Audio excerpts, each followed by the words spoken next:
Quarto dia, galera. Quarto dia. Já foi visão do cliente, a gente já foi lá, viu as ideias, como é que foram, ter uma ideia, de onde vem a ideia, como é que é isso tudo, como que a gente estrutura ali, tamanho de mercado, como que a gente faz um pitch e ainda não apresenta, porque acho que não faz sentido. Quando você, segundo dia, vem, traz as pessoas para dentro do seu contexto de pesquisa, envolve as pessoas, e aí você começa a equilibrar um pouquinho. Você pode até pegar um canvas de proposta de valor, que acredito, se não conhecem, fica a dica. Um canvas de proposta de valor para você já ter um equilíbrio aqui antes de ir para facilitação. Terceiro dia, depois da gente falar de envolver as pessoas, de praticar a empatia, ir para campo, fazer pesquisa, estamos aqui no terceiro dia, onde a gente senta o pé no chão e vai equilibrar as coisas para preparar para esse momento aqui de hoje, tá? É muito comum, olhando para essa trilha toda, que às vezes o seu projeto comece no dia de hoje, já pensando em entrega, sem ter clareza, ou no dia de ontem, dia 3, onde as pessoas acham que um mega problema se consegue resolver em uma semana. Vocês já viram ontem que não é bem assim.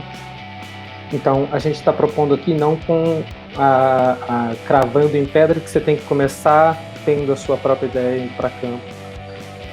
Que não faz sentido você pensar que começamos sim no dia 3 fazendo uma Lean Inception, talvez faça sim, tá?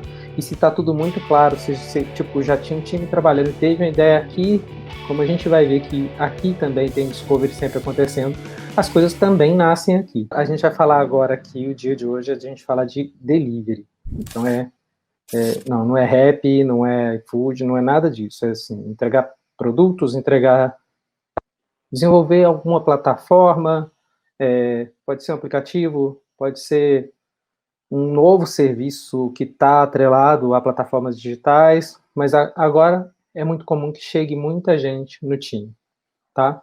Então, por falar em chegar gente no time, eu queria chamar uma pessoa para chegar aqui. Oi, Carol, se apresenta. Cheguei. Primeiro, antes de você, eu estou voltando, né? Eu estava de folga. Eu sou o Vander, eu trabalho com design na ZUP, já dei essa primeira introdução sem pedir permissão, me desculpem, empolgação de estar quase no último dia. Eu sou o Vander, eu sou designer na ZUP, eu estou com uma regata preta, com um monte de tatuagem, até nas mãos e tudo. Careca, também tem tatuagem na careca, de óculos, brincos, barba. Eu sou branco, mas eu sou mais colorido que branco, tá? E essa aqui é a Carol. Bem, vamos lá, né? Eu sou a Carol, eu sou Dev Advocate aqui na ZUP. Para me apresentar também, tenho cabelo curto preto, tá? Sou branca, acho que às vezes mais amarelada do que branca, né? Bem pálida, diria, quase um fantasma. Estou de regata branca, tá? Tenho uma tatuagem de meditação no ombro esquerdo. Não uso brinco, quase nunca uso só minha aliança. Estou aqui com vocês hoje. Então, para começar, Carol, assim, primeiro papo, como você vai tocar muito aqui comigo hoje, esse dia de várias pessoas dentro da trilha de hoje. Queria só, primeiro falando, a gente está começando aqui, mas não vamos esquecer o amor ao problema, não vamos esquecer todas as premissas que a gente tinha antes, mas a gente já está trazendo esse novo momento, como eu disse, a gente vai começar um processo diferente, a gente vai envolver pessoas novas, e aí a gente fica naquela, dá para continuar inovando, ou não dá para continuar inovando, eu preciso parar tudo mesmo? O que eu faço nesse momento? Para quem que você gostaria de perguntar isso? Olha, eu tenho uma pessoa que eu gosto muito, que eu admiro bastante, que eu queria que ela explicasse. Depois a gente vai bater bastante papo ainda nessa partezinha, mas eu queria chamar a Mayra para vir aqui explicar isso pra gente, porque ela tem um jeitinho muito especial de trazer esse tema. E com isso nós temos aí, ó, a eficiência e a eficácia, né? O Lean Mindset, construir a coisa certa, enquanto o Agile Mindset é construir do jeito certo. Então isso é o casamento certo aí. E faz todo sentido com o Growth Mindware, né? Então a ideia do Mindware é usar diariamente para tomar decisões na solução de problemas, né? Então, a todo instante você utilizar o Looping Lean Startup, construir, medir e aprender, entregando um MVP, Mínimo Viable Product, produto mínimo viável, ou até mesmo no dia a dia, tudo que você puder estar fazendo, construindo, medindo e aprendendo, né? Recebendo, coletando feedback, atuar em execução e inovação.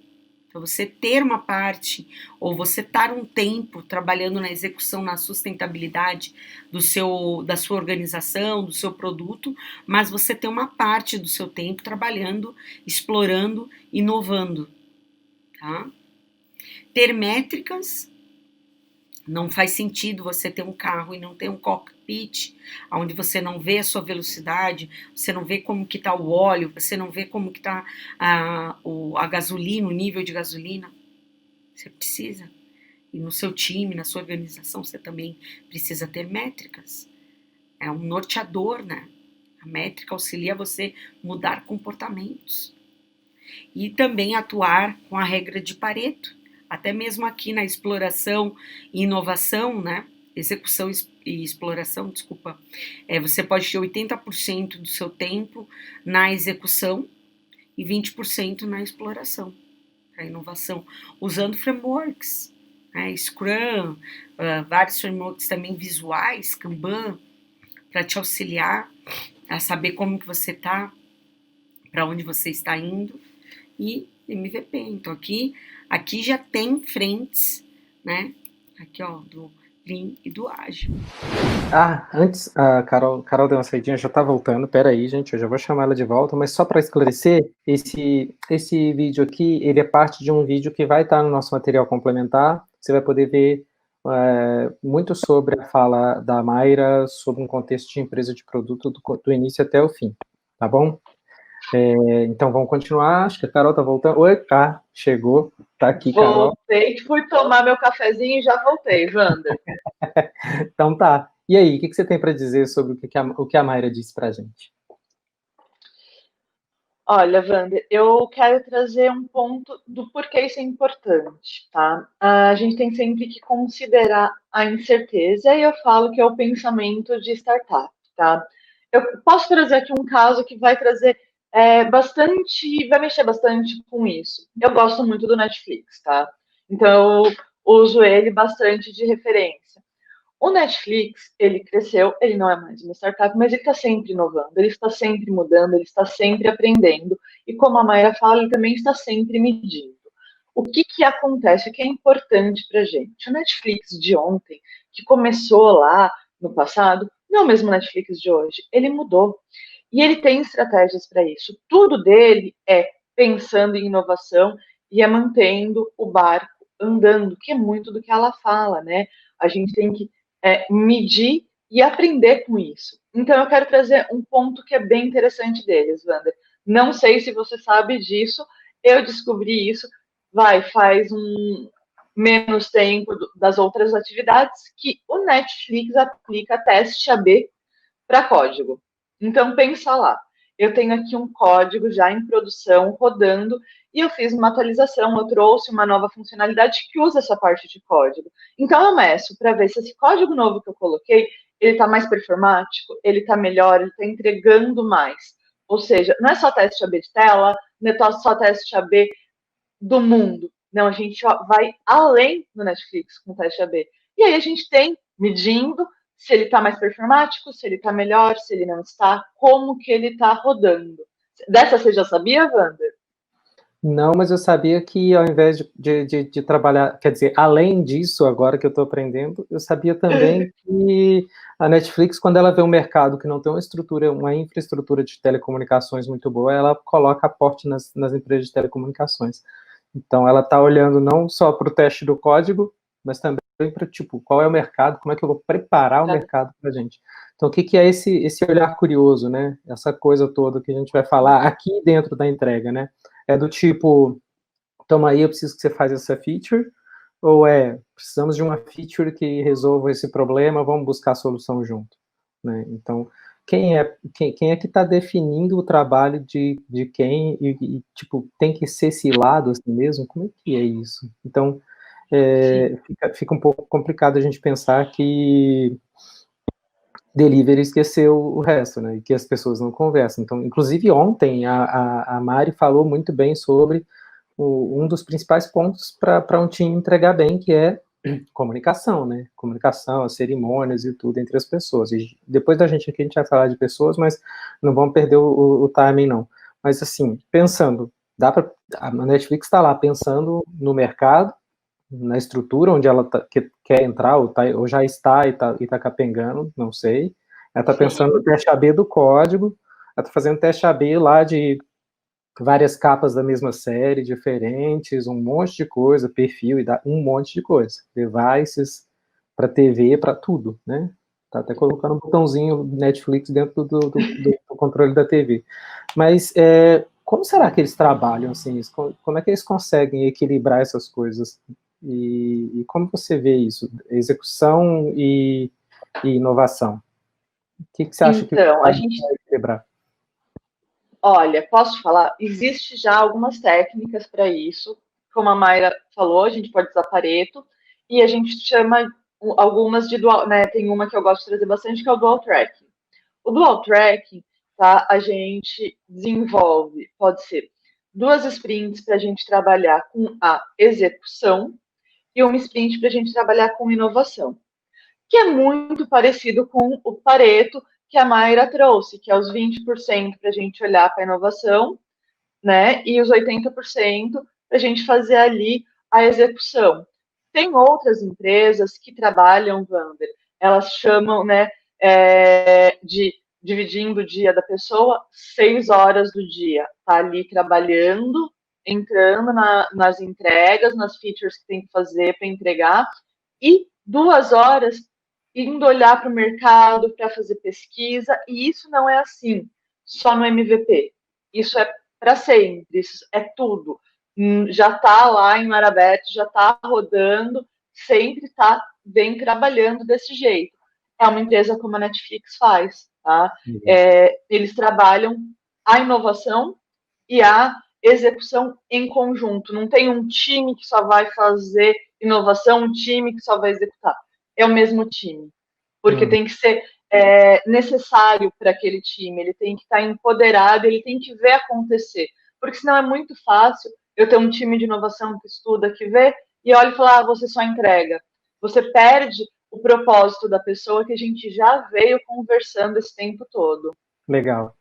E tem acho não, né? Eu sei. O Glauber vai falar sobre isso daqui a pouco. O Glauber é sócio da Meiuca, eles trabalham com design em escala e tudo, e ele tem uma opinião bem legal também sobre isso, né? O dual track, o triple track, a pessoa que é responsável por tudo e acaba ficando desesperada e pedindo demissão. Enfim, não concentrar em pessoas, né? Entender bem as trocas que a gente tem, e às vezes sim, você ser um time enxuto, às vezes sim, você ser alimentado também por alguma área que está mapeando tendência, e aí é conversar e ficar com o radar bem ligado sobre o que está acontecendo dentro de repente, da corporação, né? Aqui na ZUP, por exemplo, nós temos produtos diferentes, nós somos também uma empresa que presta consultoria para clientes diferentes, a gente respeita as regras de compliance e de tudo mais, somos parte de um banco também, então como é que a gente troca, né? Entendeu? A gente fica bem trabalhando dentro de um modelo que é controlado, as nossas trocas são de experiências e não de informações, mas a gente vai falar isso. A gente deve falar um pouco melhor sobre isso amanhã também. Amanhã não, hoje. A gente deve falar um pouquinho sobre isso hoje também, logo depois desse nosso papo aqui. Tá, então vamos falar um pouco sobre essas trocas de aprendizado, sobre como as pessoas se comunicam de um jeito melhor. E como elas negociam as suas o seu tempo para inovar e tudo mais. E aí o que de repente eu queria saber que, assim, independente de tudo isso, o que é inegociável? Qualidade, gente, para mim qualidade, mas o aprendizado também. Porque não adianta eu só manter a qualidade, tá? A gente vai conversar, entrar aqui num nicho que eu gosto, Porque eu vim da área de qualidade, eu sei o quanto é importante. Porque, vamos lá olhar de novo, a gente está aqui na Netflix, gente. Vamos chamar esse, nesse primeiro momento, Wander, de Netflix. Estamos aqui no Netflix, tá? Eu deixei passar um ponto, ou eu não atendi bem o meu cliente, a minha qualidade não está lá das melhores. Beleza? O que meu cliente vai fazer? Ele vai para a casa do coleguinha. Ele vai usar outro tipo de streaming. E ele vai largar a Netflix. Então, eu não posso abrir mão da minha qualidade, ela é inegociável, tá? Eu tenho que ter ela, porque a Netflix investe nas empresas de telefonia, como você trouxe pra gente, Wander, para poder ter uma banda boa e para a qualidade dela ser bem aproveitada. Ah, tá, mas e o aprendizado? Como que a Netflix descobriu que para melhorar, ela precisava melhorar a banda em lugares que a banda não era boa? Através de aprendizado, através de pesquisa, através de medição, ela foi entendendo, ela foi avaliando. Por quê? Porque se ela não soubesse, ela ia estar naquele, não, mas eu entrego um ótimo streaming. Eu entrego um ótimo streaming. E aí, o problema não é teu streaming. O problema é que a cidade não tem uma banda boa que a gente não tentou, que não funciona. Então, precisa ter essas duas pontes muito atreladas. A gente tem que ter qualidade, a gente tem que aprender. E aprender com tudo que a gente vem fazendo, com o nosso usuário, com o que ele quer ver, com qual é o segmento. Será que a Netflix precisa ter todos os filmes? Será um ponto que eu observei recentemente, tá? Eu costumo usar filmes para estudar línguas. E eu falo, né, espanhol, então eu ouço muito, eu vejo muita coisa em espanhol. E aí eu percebi que não são mais todos os filmes que a Netflix tem o áudio em espanhol. Por quê? Porque provavelmente na região onde eu estou não tinha muita demanda. Tinha demanda por filmes específicos em espanhol. O que eu fiz? Eu fui assistir esses filmes específicos em espanhol. E eu achei maravilhoso essa ideia deles entenderem o público. Por que eles vão ter lá algo que não tem utilidade, só está ocupando espaço? Boa. É a qualidade de entrega. Você é a rainha da qualidade, eu sou, tipo, a princesa do usuário, né? Que eu não abro mão de jeito nenhum e que até trago para esse momento nosso aqui agora, que primeira pessoa do nosso time, independente de quando ela entrou no time, é a pessoa que vive o problema, né? Então, essa pessoa que vive o problema, às vezes a gente chama de usuário, às vezes a gente chama de cliente, é tudo gente, é tudo pessoa. Então, focar em pessoa, em problema, manter aquela chama acesa do amor ao problema, o coração pulsando. E a gente ontem veio aqui, reuniu um monte de gente, falou sobre como a gente facilita e a gente prioriza as coisas. A gente provavelmente já chegou aqui com a visão de backlog, se não chegou, desespero, porque não tem como montar um time sem ter uma visão do que dá para ser feito. Se não é o foco em entrega de valor para aquelas pessoas, como é que a gente vai fazer? E aí, como é que a gente pode trazer os aprendizados de ontem para hoje? A dica que eu dou é, entendendo tudo que citei ontem, traga pessoas com as habilidades que são necessárias para resolver aqueles problemas, né? Então, a gente usa aquela ideia de backlog de ontem para poder vir para hoje e então montar um time diverso. Não estou dizendo que o nosso time diverso é um time diverso só em habilidades, é um time diverso também em vivências, né? Se eu estou resolvendo o problema de, sei lá, de um atendente de call center, é bom que eu tenha um atendente de call center no meu time, ou eu tenho um time de pessoas no call center que trabalhe junto, alguma coisa assim. E, enfim, é tudo sobre pessoas, né? E por falar em pessoas... Não, vamos lá. É tudo sobre pessoas, Wander, e olhando nesse ponto, vamos lá. O usuário, ele é o nosso primeiro integrante do time. Você trouxe aqui. O backlog, ele é insumo para a gente montar o nosso time. Concordo super. Então, eu já tenho o nosso número 1. Pensa que a gente tem um desenho de MVP. Boa. A gente tem o cliente, tem um MVP. Eu vou pegar agora e trazer todo mundo que vai desenvolver o projeto ou só focar em quem vai ser necessário, como você disse, para o MVP? Eu acredito muito como você em trazer quem é necessário para o MVP, em trazer, no caso do call center, a gente está fazendo algo para um call center, trazer pessoas do call center para trazer muito mais insumos para o nosso dia a dia. E aí, quando a gente fala em pessoas, eu vejo, né, pessoas desenvolvedoras aqui nessa brincadeira, Wander. E aí eu queria aqui não trazer solução. Na verdade, como hoje é dia do fogo, né? A gente falou de todos esses pontos. Eu queria pôr fogo no parquinho, Wander. Pode? Manda ver. Então vamos lá. Eu tenho uma teoria. Quero ver se você me ajuda aqui nela. Estou desenvolvendo ela bastante. Se um UX, ele para mim é um desenvolvedor de experiência do usuário, tá? Aí eu tenho um QA. QA para mim ele é um desenvolvedor de testes, tá? De qualidade do software como um todo. Pensando em uma pessoa focada em growth, é uma pessoa desenvolvedora de crescimento exponencial. Show de bola. Um programador, ele é uma pessoa desenvolvedora de código. Uma pessoa que trabalha com banco de dados é uma pessoa desenvolvedora de dados que vai estar ali criando, onde a gente armazena da melhor forma possível esses seus dados. Tá. Uhum. Então, será que a gente não tem que trazer para dentro do nosso dia a dia essa provocação? Será que a gente só tem desenvolvedor associado ao programador? Ou, Wander, a gente também traz essa provocação que todo mundo que trabalha no projeto é um desenvolvedor? Eu concordo em partes. Vamos lá. Vamos lá. Bom, às vezes a gente fica sempre nessa briga, né? Ou separa em silos ou junta os silos. A Agile veio para quebrar silo, as empresas estão se estruturando para quebrar silos, e ao mesmo tempo eu vejo que o legado de P&D quebrou aqui, né? A gente está falando de desenvolvedores e pesquisa.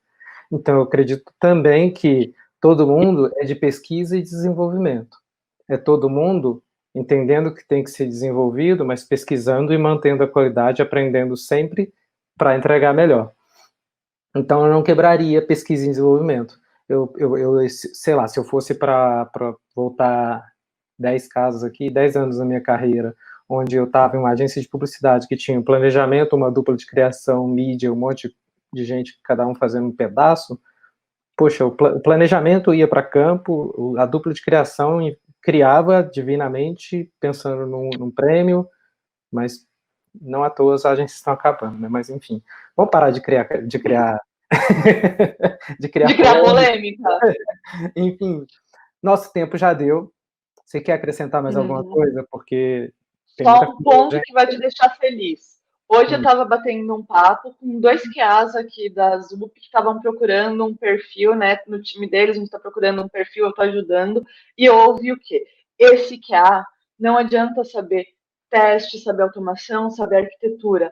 Eu preciso que ele saiba pesquisar, porque o nosso produto que ele vai atuar tem muito de pesquisa. Se ele só souber fazer teste, automação, não vai dar certo. Então, olha aí, Wander, a pesquisa e o desenvolvimento andando junto aqui na ZUP. Olha a gente pegando isso. Então, e aí, beleza, já quebramos o relógio também, vamos falar mais disso.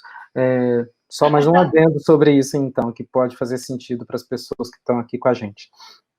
Bom, você está ajudando as pessoas na jornada delas, né?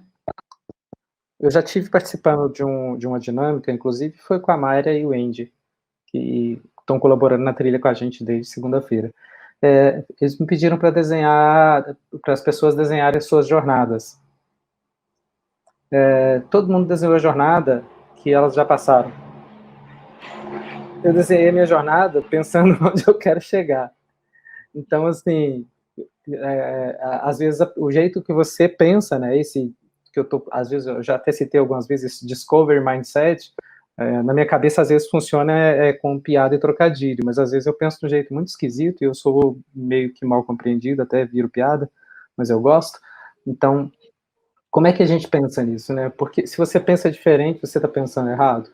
Então, a Apple não sugeriu pense diferente à toa, né? E ela não inovou pensando igual.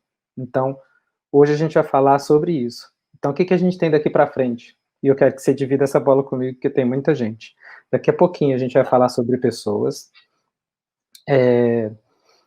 e a gente vai convidar o pessoal da ZUP para falar sobre isso. Logo em seguida, a gente já vai falar sobre processos, e aí a gente vai quebrar processos em o comecinho do processo, depois como que a gente mantém essa questão de pesquisa junto com o desenvolvimento, com um time de pesquisa pequenininho, enxuto ali dentro. Depois a gente vai falar como a gente dá uma refinada nesse processo aqui, e aí a gente vai aprender com design, com DevOps, a gente vai trazer também a opinião do Glauber, que eu falei agora há pouco, e a gente vai chamar o Iago aqui para complementar isso. Aí você volta, quer dizer, você já vai estar mais ou menos ali, né, vai estar com o Iago. Aí você volta e depois fecha com o Adriano. Então, a nossa trilha hoje é essa, eu vou dividir a bola com você, a gente vai trocar de roupa várias vezes, tá? Então, não reparem, pessoal, porque acontece. E agora eu deixo a bola comigo mesmo. Eu continuo aqui com o pessoal. Você vai lá. Eu vou me trocar, porque eu preciso pôr um chapéu, me dar uma arrumadinha para voltar. Já já eu volto linda. Então tá bom. Obrigado, Tá? viu? Beijo. Tchau, tchau. Boa, pessoal. A gente terminei aqui com a Carol. Já troquei de roupa. Rápido, relâmpago. E agora que a gente começou a puxar o assunto sobre pessoas, né? A gente viu ali que a gente saiu do dia anterior com um backlog lá que precisa agora a gente realmente sentar e entender quem vai trabalhar nessa solução, que a gente está embarcando um time novo no nosso projeto, ou produto, ou empresa. Eu vou convidar duas pessoas aqui muito queridas, tá bom? Para falar sobre isso, que são o Tadashi e a Fran. Oi, Tadashi. Oi, Fran. Queria que vocês se apresentassem aqui. Olá. E eu já volto. Vou deixar aí com vocês e volto já. Tá bom. Bom, meu nome é Francine, eu sou head aqui da ZUP. Fico muito mais, né, depois dessa parte de discovery, com a parte de delivery, apoiando os times ali no processo de entrega dos projetos. Eu sou o Tadashi, também sou head aqui da ZUP, acompanho da mesma forma que a Fran, desde a concepção da ideia do cliente até a entrega dos projetos, formação de time e tudo mais. Né? Pô, legal. Então, a gente, já que vocês participam do delivery, que a gente entende ali mais ou menos como é que as coisas vão caminhar, primeira coisa que eu queria falar, e que eu falei agora há pouco com a Carol aqui, é sobre as habilidades, né? Como é que a gente junta essas pessoas. E eu queria deixar a fala com vocês, para que vocês puxem o assunto aí, e eventualmente eu volto aqui para pentelhar vocês, vou ficar aqui de olho, tá? Continuem, falem sobre habilidades, papéis, tudo que vocês acreditarem que faz sentido, tá bom? Já volto, beijo. Bom, vamos lá, eu acho que a questão das habilidades, ela está muito linkada exatamente com aquilo que a gente vai fazer de entrega, né, no final das contas, para a gente entender qual é o problema certo, e a partir daí a gente fazer a montagem do time necessária realmente para que a gente resolva o problema de a maneira mais assertiva possível. Então, tem alguns papéis, eu acho que são essenciais, essa parte de administrativa, uma pessoa para cuidar de pessoas, uma visão muito técnica também. Então, são papéis, acho que, essenciais para que a gente siga num bom desenvolvimento de time. É verdade, assim, esses papéis, quando algum deles faz falta no time, não necessariamente é uma pessoa só, são pessoas diferentes, mas são papéis que podem estar concentrados numa pessoa só ou não, mas se algum desses papéis está em deficiência, o time sofre, né? Então, o time tem um administrativo ruim, o time tem uma liderança de pessoas ruim e não tem um cuidado com carreira e tudo mais, ou o time não tem uma boa direção técnica, então são papéis fundamentais, né? E eu acho que até na hora de criar um time, também aproveitar e montar, trazer essa liderança, mas também trazer o PM para olhar para o propósito do cliente, para agregar e ser o guardião do valor que a gente está produzindo, do valor que a gente descobriu, né, do valor que a gente descobriu ser o mais coerente para ele. Então, assim, são os papéis chave. E os demais é como a Fran disse, os demais são particulares de cada solução distinta. Exato, e são importantes, né, quando a gente fala, muitas vezes as pessoas falam, agilidade e administrativo, mas sim, é um papel extremamente importante, porque a gente precisa, pelo menos quando a gente está começando um time, a gente precisa dar o tom, dar a cadência da maneira correta, então são papéis importantes mesmo, né, na agilidade e tudo mais, são papéis importantes, e o de pessoas principalmente, porque um time, ele é formado de pessoas, e se as pessoas não estão bem, felizes, desempenhando tudo aquilo que elas podem desempenhar da melhor maneira possível, não vai ser, não é um catado de pessoas que a gente coloca ali. Então, a gente tem que olhar com muito carinho para todas essas pessoas, e também, quando a gente inicia, né, acho que, Tadashi, a questão técnica é muito importante, porque a gente está falando da fundação técnica, então, quando a gente começa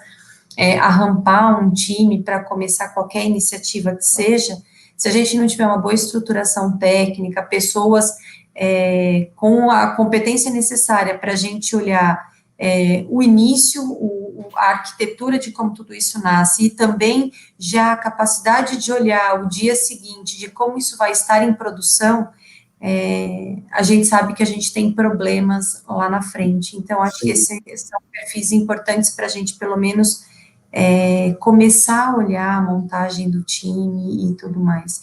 E aí, daí para frente, a gente vai sentir, né, quais são as habilidades que a gente vai precisar dentro desse universo. Então, acho que esses são os principais, né? E assim, apesar de não ser um segredo, né, quais são os papéis, o que a gente precisa trazer, nem sempre é simples, né?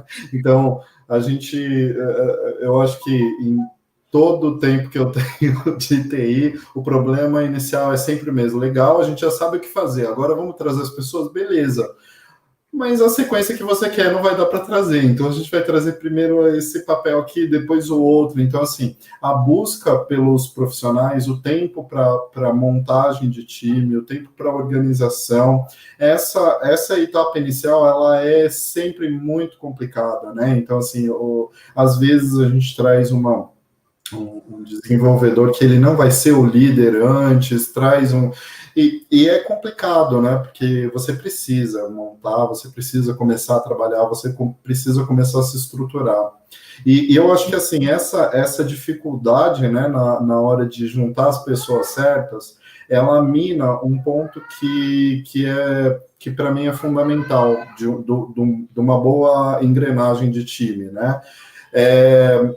Na minha opinião, para um time funcionar, os papéis eles têm que estar corretos, eles têm que estar na dose certa, eles têm que funcionar coerentemente, não adianta. A gente sempre tem a visão de, não, eu preciso entregar, eu preciso fazer isso, beleza, tenta entregar num time onde você não tem organização nenhuma e o time se sente perdido com a organização. O time pode entregar? Pode, à força, né? Então, assim, você precisa ter essa organização. Experimenta entregar num time onde você não cuida deles, você não dá uma carreira, você não evolui, o cara não sabe se vai ter um próximo passo, se vai ter se ele tem uma promoção para conseguir, porque ele sabe como conseguir isso, ou alguma coisa do tipo. Então, também não funciona. Experimenta trabalhar num time onde eles não sabem como que as coisas precisam ser organizadas tecnicamente. Também não funciona. Então, o time ele funciona muito bem como uma engrenagem, né? E nesse começo, você não tem as peças todas ainda, e você precisa fazer ela funcionar. Aí que o papel do Transformation Lead, como responsável, ele acaba tendo que cumprir papéis antes que ele consiga trazer as pessoas certas. É nossa obrigação fazer isso, é nosso dever, né, Fran? Exato. E acho que também tem um ponto importante, né, quando a gente fala dos papéis, e também exatamente puxando um gancho no que você comentou, na senioridade das pessoas que a gente traz. Obviamente, quando a gente pensa só em delivery, só em entrega, a gente quer ter um time só de estrela, né? Lá em cima, onde a gente não tem problema e quer fazer a entrega, tudo bem. Mas não, a gente sabe que não é assim, e também um time não roda assim, porque vai chegar uma hora que a gente vai saturar, as pessoas vão querer desafios diferentes, a gente não vai ter outras pessoas para colocar no lugar, e as pessoas não conseguem alçar esses voos, dando a liberdade realmente das pessoas terem um crescimento de carreira e tudo mais. Então, é importante também, dentro de um time, a gente mesclar a senioridade das pessoas, para que a gente consiga colocar as pessoas mais sênior, ensinando as pessoas de senioridade menor, e que a gente dê essa sensação de crescimento para o time, né, que daqui a pouco o sênior vai conseguir olhar um papel de liderança, mesmo que seja a liderança técnica no primeiro momento, e se ela já tiver um soft skill para cuidar da pessoa realmente, da carreira de outras pessoas, dela conseguir olhar o técnico e os desenvolvedores que estão abaixo, e para isso o pleno a gente já conseguiu subir um nível ali de desafio para ele, e a gente trazer outras pessoas, e assim a gente ir compondo um time, para que a gente faça um crescimento saudável, e que a gente não prenda as pessoas, que elas não fiquem presos no crescimento, porque a gente criou silos, né, e de conhecimento ali, que as pessoas não consigam sair disso. Então, eu acho que isso também acaba linkando com os problemas que a gente tem nas montagens dos times, né, de que a gente não pode pensar só no time top, então, onde a gente vai pensar na entrega, a gente tem que pensar quando a gente fala, né, de uma consultoria, no nosso caso, de que a gente tem que, sim, olhar o sucesso do cliente, o sucesso da entrega, o sucesso do produto, mas também olhar para essas pessoas. Então, a complexidade, ela aumenta muito quando a gente olha todos esses panoramas, né, de maneira geral. Mas, por outro lado, tem uma parte que eu acho, talvez, a parte mais interessante da gestão de um time, assim, a mais interessante de todas, e para mim ela é sempre a mais difícil, né? Então, assim, cada equipe uma dinâmica, um desafio importante, não tem muito como escapar. Porém, tem uma coisa que para mim é fundamental. A gente sempre quer chegar numa equipe autogerenciável, a gente sempre quer chegar numa equipe que roda bem sozinha, que toma as decisões, que segue o caminho, né? E na minha opinião, é todo um conjunto disso que a gente está falando que faz a gente chegar nesse caminho. Então, é uma jornada que a gente precisa trilhar como líderes, né?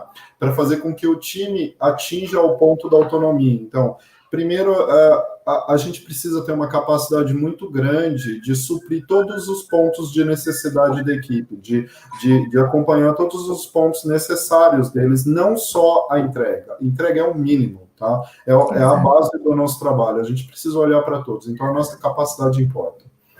Com a nossa capacidade em dia, o time passa a confiar no líder, o time passa a confiar na pessoa que está à frente deles, na pessoa que está conduzindo eles por essa jornada, né? Essa confiança, ela é fundamental para que a gente possa começar a inspirar eles. Então, a gente precisa ter esse papel de inspiração, porque esse papel de inspiração vai fazer com que a gente tenha força para dar a direção deles. Ao invés da gente dar uma ordem, a gente não deve dar ordem para o time. A gente deve dar a direção, e a direção tem que ser o objetivo nosso, do cliente, tem que ser o objetivo do produto, tem que ser o que a gente quer fazer. Então, essa é a direção. Nós somos um time que não atrasa, nós somos um time que não entrega qualquer coisa, nós somos um time que atinge o resultado que a gente se propôs a atingir. Então, assim, essa é a inspiração. Com inspiração, a gente tem um time já capaz, o time passa a ter foco nessa direção, e quando a gente percebe que o time tem o foco nessa direção, a gente confia no time e passa a dar autonomia. Então, assim, essa jornada é uma jornada de amadurecimento de uma equipe saudável, na minha opinião. Não é algo que você, montei um time, acabei de juntar 20 pessoas que começaram a trabalhar junto pela primeira vez. Autonomia para esse time. Exato. É um progresso até chegar nesse ponto. E eu acho que é nossa responsabilidade, né?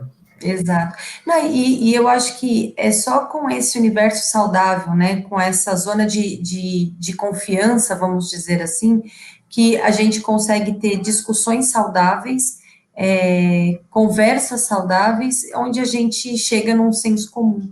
Porque muitas vezes, né, a gente entra num fórum muito pequeno, a gente não consegue chegar num consenso. Muitas vezes num time, numa squad de 10, 11 pessoas, para você chegar nesse universo, falando só em uma squad, né, para você chegar nesse universo já é difícil. Então, quando você tem essa confiança, esse universo muito bem estabelecido com o time, você tem muito mais facilidade de você falar, não concordo na diretriz A, por conta de A, B e C, o que você acha de ir para B? E todo mundo junto, a gente consegue chegar num senso comum, e a gente só consegue de uma maneira saudável, e eu acho que é exatamente isso, né, com essa zona de confiança, onde o líder, ele aposta e dá autonomia para o time para que ele consiga chegar nesse patamar. Eu acho que esse é o momento ideal, né, do time chegar. Não é simples, obviamente, porque ele precisa de um amadurecimento, é um processo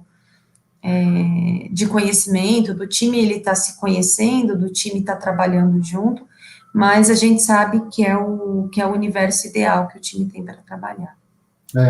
Mas é uma sensação engraçada, né, quando a gente atinge esse ponto, porque eu costumo falar com as pessoas que trabalham comigo, né, com as pessoas que têm mais contato. Poxa, eu não sou muito esperto. Então, assim, eu tenho um propósito, eu sei onde que a gente quer chegar, eu sei qual que é o nosso objetivo, eu tenho um propósito. Mas eu tenho um time aqui, eu tenho várias pessoas trabalhando comigo, eu tenho certeza que dentro desse time tem pessoas que sabem chegar nesse propósito de um jeito muito mais esperto do que eu, né? Exato. E quando a gente sai do ponto onde cada um, na verdade, está tentando entender o que acontece e não está focado no propósito, quando cada um está tentando só fazer, poxa, me pediram para fazer isso, eu estou fazendo isso aqui, a gente tem que pensar em como solucionar e cascatear como solucionar aquela questão. Como, na verdade, é muito mais produtivo quando a gente só tem o propósito e a gente discute com 20, 30 adultos inteligentes, né? Às vezes mais inteligentes do que a gente. Pô, como é que a gente pode chegar lá? E aí, assim, isso é tanto pela solução técnica, muitas vezes até a própria gestão de pessoas, né? Eu recebo opiniões e, poxa, legal, vamos fazer desse jeito, ótimo, né? E até o próprio processo que o time executa, né? Porque a verdade não é o processo que resolve o projeto, são as pessoas que resolvem o projeto. Então, se a gente chegou nesse estágio, a própria discussão de, poxa, mas como é que a gente vai resolver isso daqui? A gente vai rodar sprints quinzenais, a gente a gente não vai fazer mais sprint, a gente vai fazer a planning de semana em semana, vai fazer replenishment, pode ser, mas na verdade, se o time ele tem muito claro o propósito, qualquer que seja o desenho deles, tá bom? Vai ser melhor do que um processo imposto. Exato. E o processo ele é algo vivo também, né? A gente vê que quando um time ele chega nesse nível de autonomia, muitas vezes a gente fala assim, a gente está rodando num determinado período, vamos rodar sprint quinzenal, né? Cara, chega num determinado momento, e no determinada maturação do processo, por que não rodar sprints de uma semana, com plannings menores, ou, nesse momento tá crítico, vamos mudar para Kanban e vamos rodar o Kanban. Então, o processo, ele vai depender muito de um conjunto de fatores, de como a gente vai rodar isso, e vai depender muito do processo, do cliente, do momento. Então, acho que é muito mais as pessoas do que o processo que faz o dia a dia. Então, a gente escolheu algumas habilidades, a gente cuidou da liderança para ter certeza que o time que a gente trouxer vai ser muito bem cuidado, a gente fez team building com eles, a gente... métodos diferentes de team building, isso na verdade não é o que importa é o propósito está muito claro do time, o propósito ele é o tempo todo, ele é uma cultura daquele time, a gente fala sobre isso o tempo todo, faz quantas sessões de team building forem necessárias, a gente mostra isso, então agora a gente tem um time um time com autonomia e capacidade, agora a gente começa a lidar com a carreira de cada um, então a gente começa a fazer crescimento de pessoas, a gente faz com que todos tenham sucessores, todos tenham rotatividade, todos tenham um progresso, se sintam bem trabalhando naquele ambiente, se sintam bem trabalhando conosco, naquela iniciativa. Então, a gente começa a desenhar, de fato, os processos, a gente começa a desenhar como que esse time vai fluir. Na verdade, a gente faz isso desde o primeiro dia, né? Mas a gente começa a rever os processos, a gente começa a remontar e tudo isso daqui, né? E aí eu acho que a gente já começa a sair um pouco do tópico de pessoas e começa a falar um pouquinho mais do tópico de organização. Exato. Né? Exato. Acho que é isso, né? Acho que é isso, Wander. Será que é isso, gente? Não, muito legal. Inclusive, assim, aqui no material adicional, a gente vai trazer uma aula da Mayra sobre team building e vai bater muito com o que vocês falaram aqui também. Vale a pena pra caramba olhar esse material. Até para ter, porque ela também usa um suporte de slides para a gente entender. Ela fala sobre organização de time, chapters, todas essas coisas que estão dentro do que a gente falou aqui, né? Então, o processo de melhorar as pessoas, né? Até olhar para pessoas é um pouco do processo também. Né? Total. Então, muito bom. Aqui a gente vai continuar na trilha aqui de hoje. Já a gente vai falar com o Fernando Gassi, que vai trazer uma visão para a gente de como é que são esses primeiros dias, a escrita de uma história, como é que a gente mantém viva aquelas descobertas de discovery e tal, como que a gente entende o job a ser feito, né, o job to be done dentro de uma escrita de histórias, para a gente manter humanizado.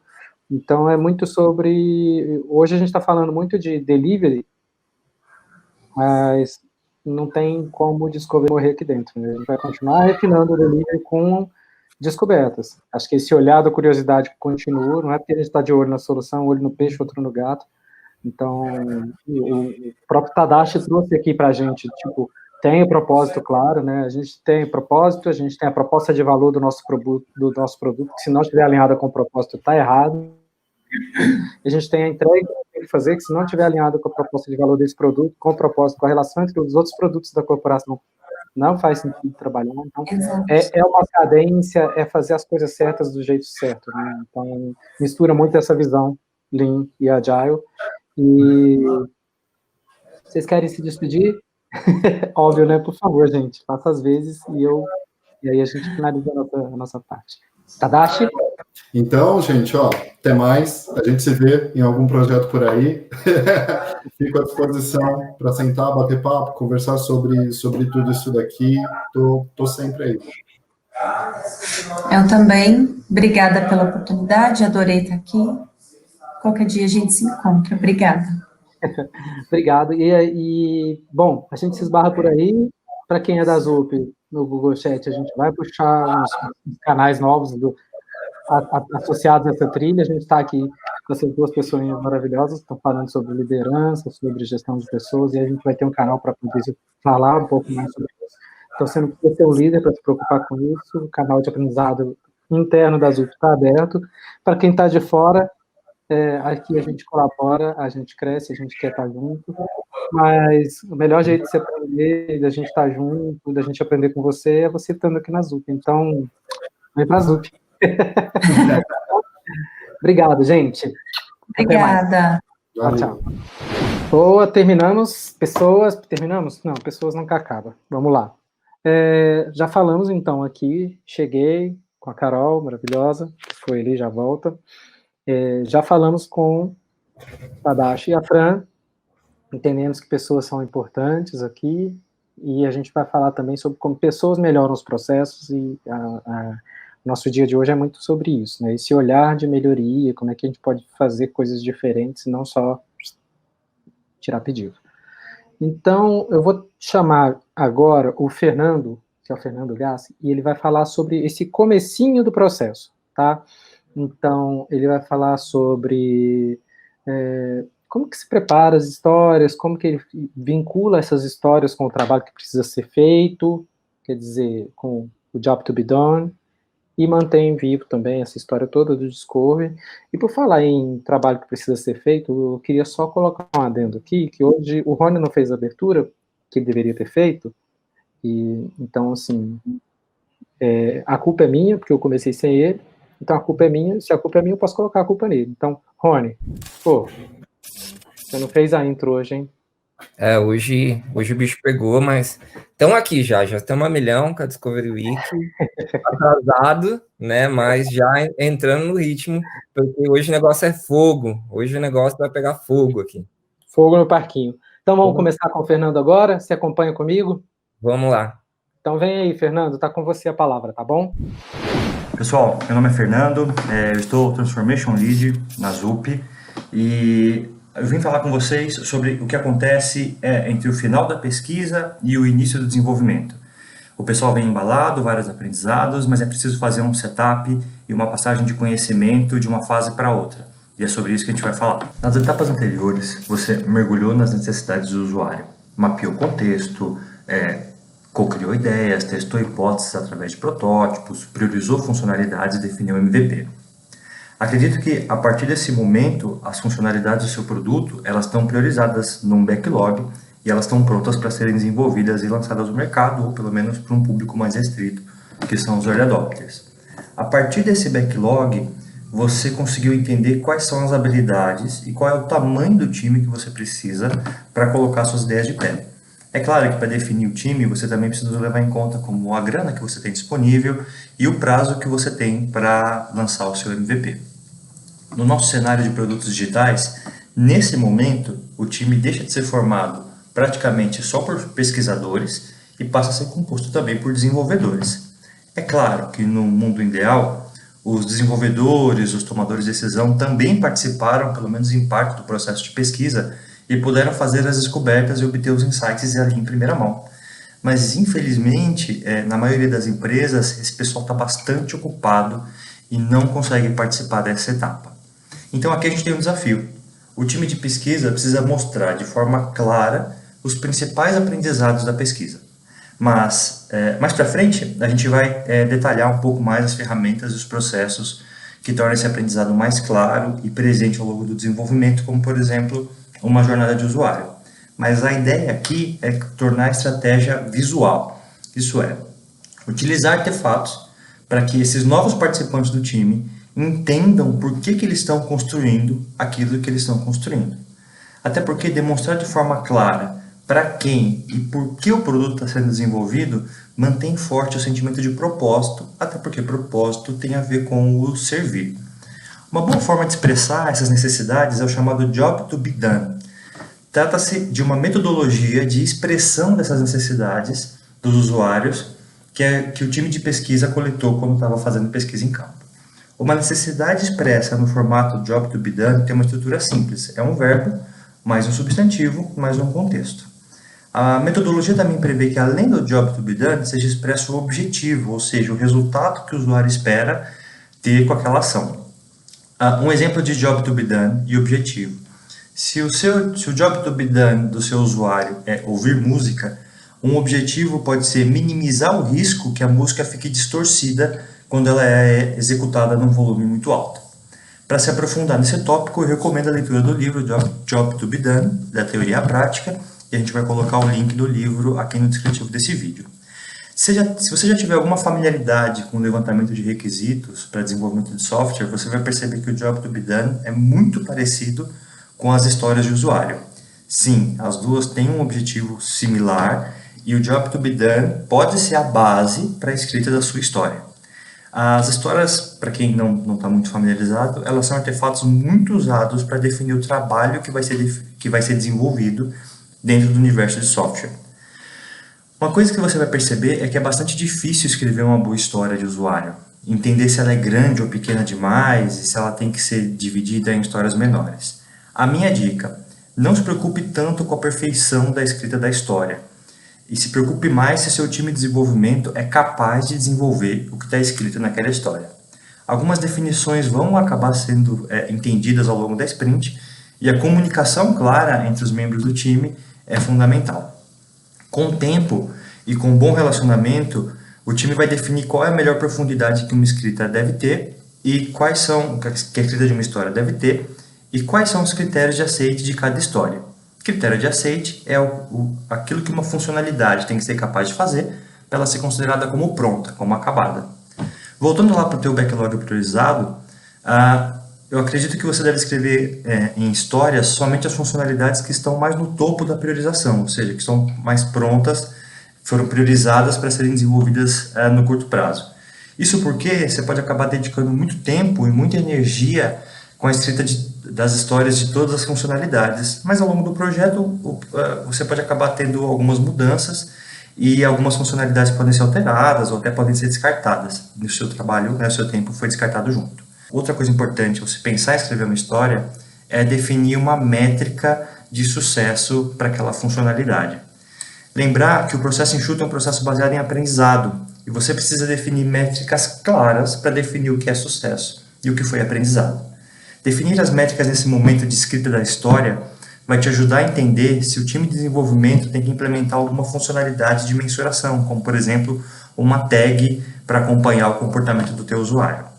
Eu aconselho que, nesse momento, o time de Growth Hacking, e a gente vai falar um pouquinho mais detalhadamente de Growth Hacking mais para frente, mas que esse time de Growth Hacking já esteja atuando com o time de desenvolvimento do produto, principalmente se você está na etapa de construção do seu MVP. Um ponto importante para reforçar aqui: para que o time tenha aprendizado, ele necessariamente vai ter alguns fracassos.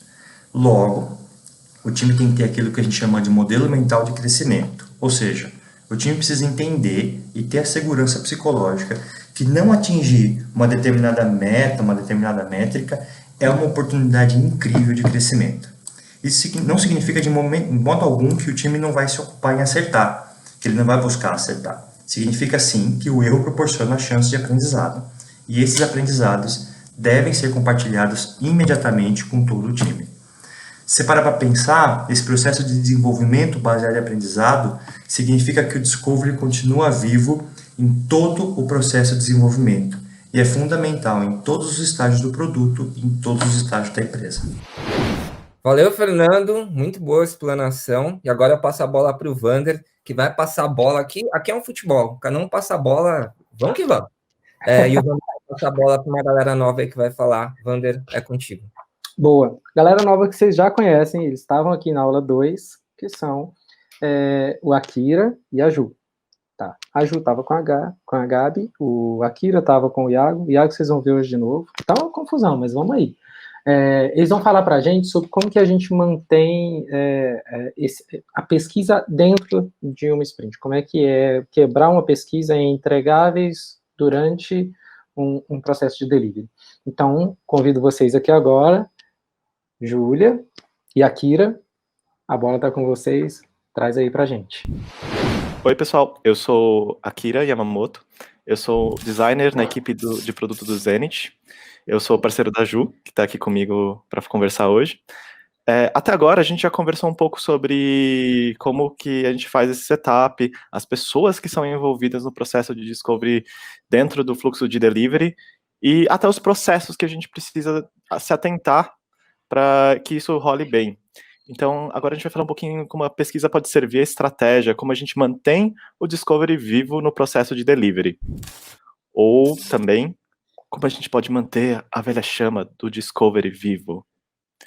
Então, a gente tem que lembrar algumas coisas que é sempre importante a gente pensar num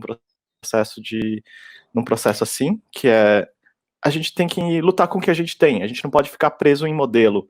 A gente tem muitos frameworks no mercado, cada um serve para finalidades muito diferentes, mas a gente precisa entender qual que é o melhor para o nosso momento, e a gente tem que entender como a gente pode adequar ele para o momento e fluxo que a gente está trabalhando, qual que é as vantagens e as limitações que cada framework tem na hora de escolher ele para se adequar ao nosso projeto.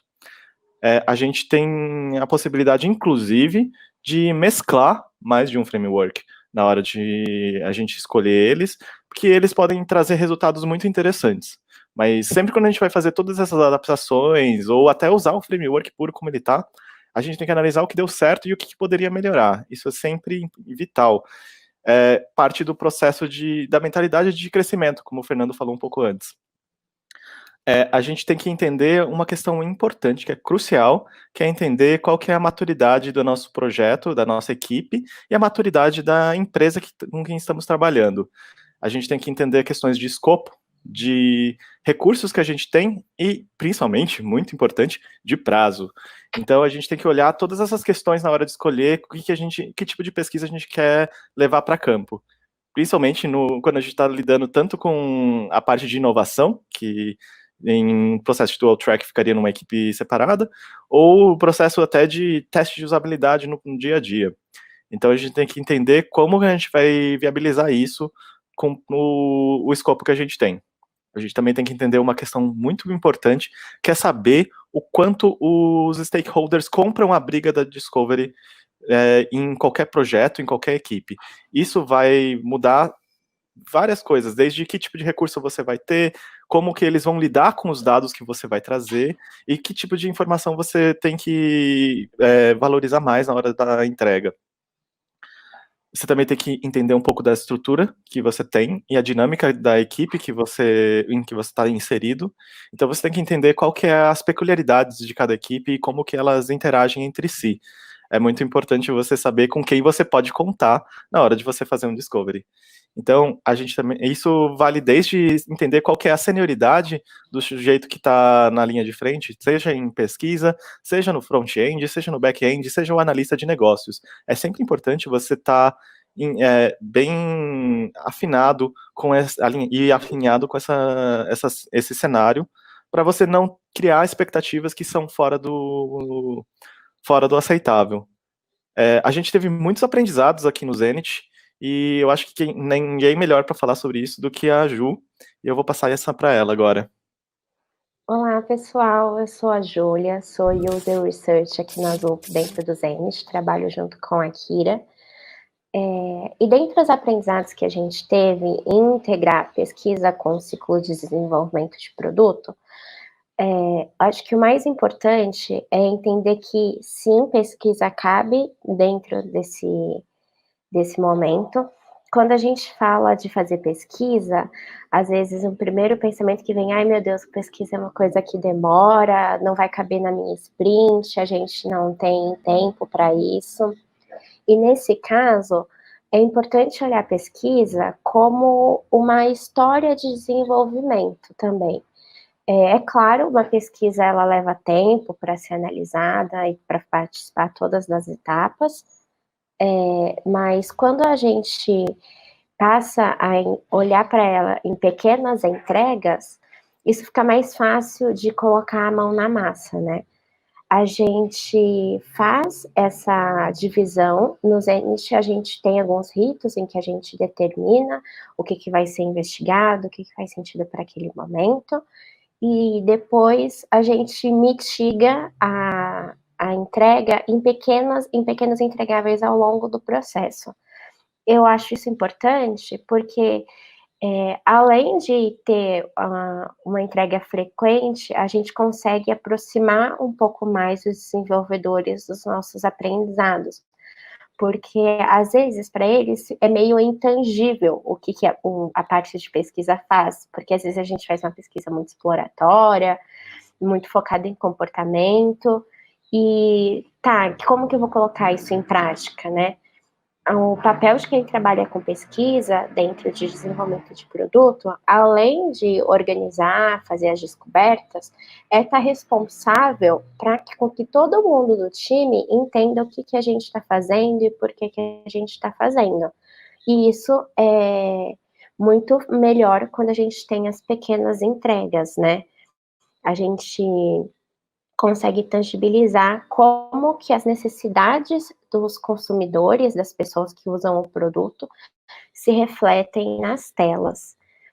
E além disso, de estar sempre falando dos aprendizados, às vezes uns ritos semanais, quinzenais, eu gosto de chamar os desenvolvedores para participarem das pesquisas, para irem para campo, para entenderem como que é a realidade de uso do produto. Eu acho isso muito importante, porque nós como pesquisadores, nós não sabemos muito de limitações técnicas. Por mais que a gente consiga transparecer o que precisa ser feito, são os desenvolvedores que põem a mão na massa e sabem das limitações técnicas. E isso é importante porque eles são uma fonte imensa de inovação por causa dessa bagagem técnica, né? Às vezes a gente não passa um aprendizado para eles porque a gente fala, isso aqui é impossível de ser desenvolvido. Mas quando eles estão lá, às vezes tipo uma mudança pequena no código ou uma interação que poderia ser feita de outra forma, nós nunca iremos saber porque a gente não tem essa bagagem técnica. Então, essa interação de trazer os desenvolvedores para perto da pesquisa é muito importante quando a gente está falando de uma equipe que trabalha com inovação. Além de, quando a gente está fazendo essa interação, chamar os desenvolvedores para cá, quando o produto já está desenvolvido, ou quando a gente faz já pega o bonde andando, a pesquisa ela também acontece lá, não é só no começo, a gente sempre está pesquisando para trazer novos insights. Os testes de usabilidade, eles são muito importantes para mostrar e fazer o link com o que a gente fez na investigação e o que está sendo produzido. Quem está fazendo a pesquisa, quem é responsável por fazer a pesquisa, precisa garantir que a necessidade da pessoa está sendo atendida naquela tela. Mas não é só isso. A pessoa que está desenvolvendo, ela precisa entender o porquê aquele botão é daquela forma, porquê que aquela tela é daquele jeito. E isso ele consegue com os aprendizados da pesquisa. Então, conforme a gente vai compartilhando, integrando o time, trazendo essa união de pesquisa constante, a gente vai trazendo propósito para o time. E o famoso sentimento de dono, né? Todo mundo se sente parte do que está fazendo. A gente vira um time missionário para o produto, né? A gente é aquela famosa frase, a gente para de desenvolver features para atender necessidades, né?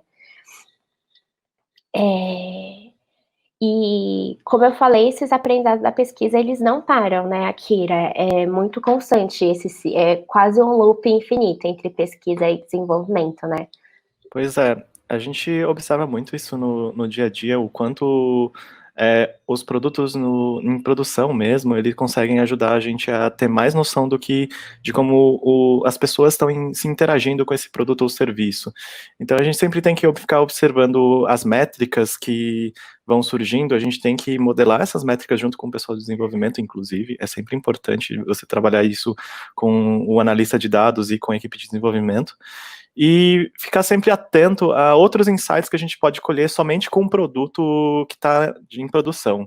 Por exemplo, usar formulários ou outros tipos de métodos de coletar dados que tragam alguns insights sobre o que está acontecendo com a saúde do nosso produto e entender a saúde dele em relação aos objetivos de negócio e objetivos da empresa. A gente tem que também lembrar que nenhum dos entregáveis que a gente faz na pesquisa precisa estar também presos em pedra, como se fosse a única versão que a gente vai entregar deles em qualquer momento. A gente pode iterar sempre e pensar nesses produtos como até nesses entregáveis como uma certa evolução contínua. A gente pode falar isso para as jornadas, a gente pode falar isso para a persona, tem muitos outros entregáveis que aceitam esse tipo de iteração. Agora a gente vai passar um pouquinho para o pessoal para falar um pouquinho mais sobre como o Discovery pode refinar a entrega do produto e quais são os processos envolvidos nisso. Galera, agora eu vou convidar uma pessoa de fora da ZUP. O Glauber, que ele é sócio da Meiuca, e ele vem falando, ele entende, uma pessoa que entende bastante sobre Agile, sobre Lean UX, e eu chamei ele para uma contribuição bem pontual, para entender um pouquinho. Peraí, está começando, tem designer que está vindo do Discovery, talvez tenha desenvolvedor chegando, quais os cenários de trabalho que existem e como que a gente começa o trabalho. Se é um sprint à frente, se é outro, como que é, Glauber? O que você conta para a gente?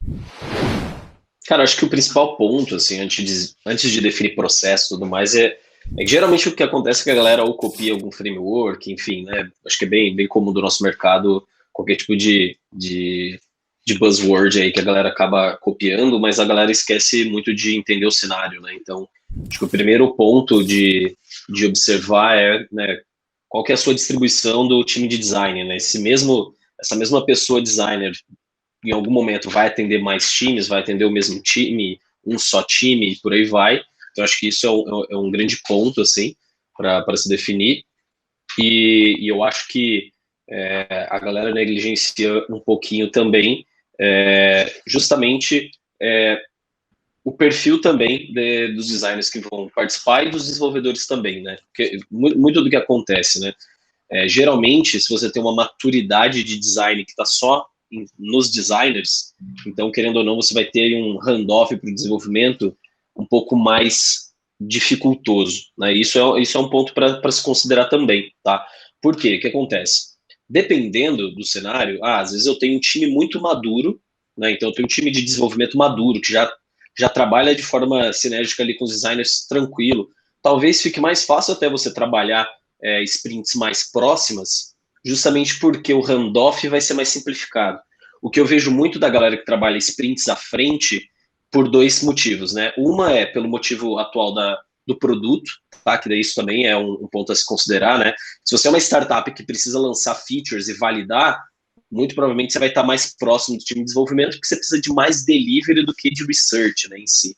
Agora, se tem um produto robusto, que você vai fazer, sei lá, ou um redesign, ou pensar uma nova feature de um produto já robusto, é claro que o time de design, né, esse discovery vai ser um pouco mais antecipado ao momento do delivery, né? Então, isso também é bastante importante se considerar, mas quando a galera trabalha sprints antes, acho que o principal ponto de atenção é entender onde vai ficar, né, as cerimônias de alinhamento. É uma coisa que eu percebo muito, né, e a gente fala no ágil, né, que os indivíduos e suas interações é mais importante do que o processo de ferramentas e tudo mais, mas é justamente isso que a galera negligencia, né, que é do tipo, eu vou trabalhar 2 sprints à frente. Tudo bem. Só que a galera esquece de ter cerimônias de sincronia de time, né? Então, eu vou ter que tipo de cerimônia dentro desse meu processo? Eu acho que é isso que a galera negligencia bastante, que é, por exemplo, eu vou estar 4 sprints à frente, tudo bem, sem problemas. Um mês à frente do delivery, tudo bem. Se seu cenário precisa disso, ok. Mas acho que o grande ponto de atenção é quando que vai rolar essa syncs entre o time de design e delivery, justamente porque em um mês pode ser que muita coisa mudou, o cenário mudou, tecnologia limitou uma solução de design. Então, assim, mesmo trabalhando uma semana à frente, eu colocaria aí pelo menos semanalmente uma synczinha entre design e tecnologia para ir evoluir nesse backlog futuro e por aí vai. Boa, Glauber. Valeu. Bom, já temos uma ideia, já sabemos, então, que depende muito de vários fatores, e o Glauber trouxe em 5 minutos uma explanação muito boa sobre isso.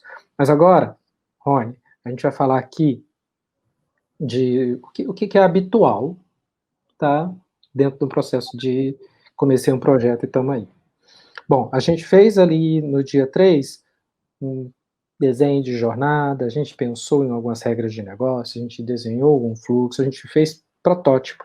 O Zanardo falou ontem de protótipo, inclusive, perfeito, sem defeitos. Teste, já falei um pouquinho sobre teste, a gente não está se aprofundando, mas a gente deve se aprofundar depois da Discovery Week nesse assunto. Teste, protótipo, interface, desenho de interface, é comum. A gente, às vezes, o designer começa desenhando interface. Não deixe morrer a arquitetura de informação, não deixe morrer as regras de negócio, os pain points, as oportunidades que você tem dentro de uma jornada. Jornada, gente, é a melhor das coisas que a gente pode imaginar dentro de um contexto de design.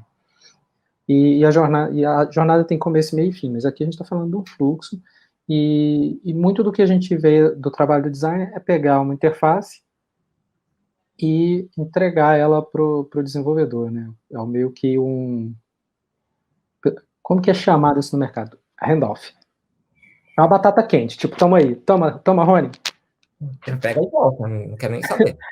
Batata quente, né? Hoje é fogo, toma, não, é meu, é seu, solta, handoff. Não, gente, vamos com hands-on aqui, ó, mãozinha, Rony, bonzinho, hands-on, aí, todo mundo junto. E, bom, o que você acha disso, Rony?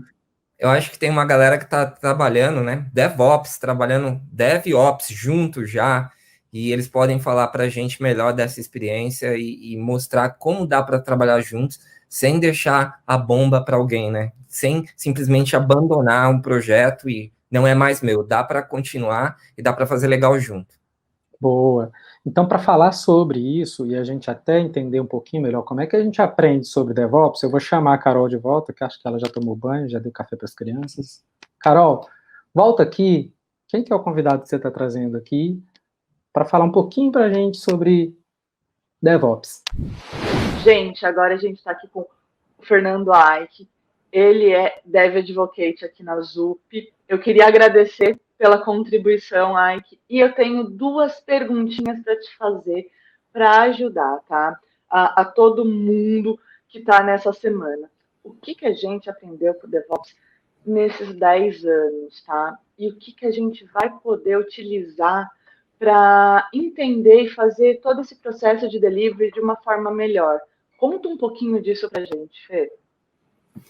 Bom, para vocês, obrigado pelo convite. Para quem não sabe quem eu sou, o que eu faço, atualmente sou Developer Advocate na ZUP, mas anteriormente fui CTO de 2 startups e na carreira aí tive experiências em diversos papéis. Eu lido com essa questão sobre DevOps desde perto do início ali para 2010. Bom, quando o Andrew Schaefer e o Patrick Debois, em 2009, na Agile Conference em Toronto, se juntaram para tentar debater como aplicar as práticas de agilidade que eram feitas em desenvolvimento fosse possíveis implementar também em infraestrutura, em operação de TI, a ideia deles era conseguir que a área de operação ela fosse mais ágil do ponto de vista de pegar tudo que estava sendo legal, de conseguir melhorar o processo de desenvolvimento de software, entregar software mais rápido, com melhor qualidade e com um propósito no final, que é atender o cliente, é melhorar o número de transações ou audiência, como isso acontecia dentro da área de operações. E nesses 10 anos, o que aconteceu é que muitas coisas que já estavam sendo praticadas em agilidade, elas começaram a ser aplicadas não só em desenvolvimento, mas também na área de operações de TI.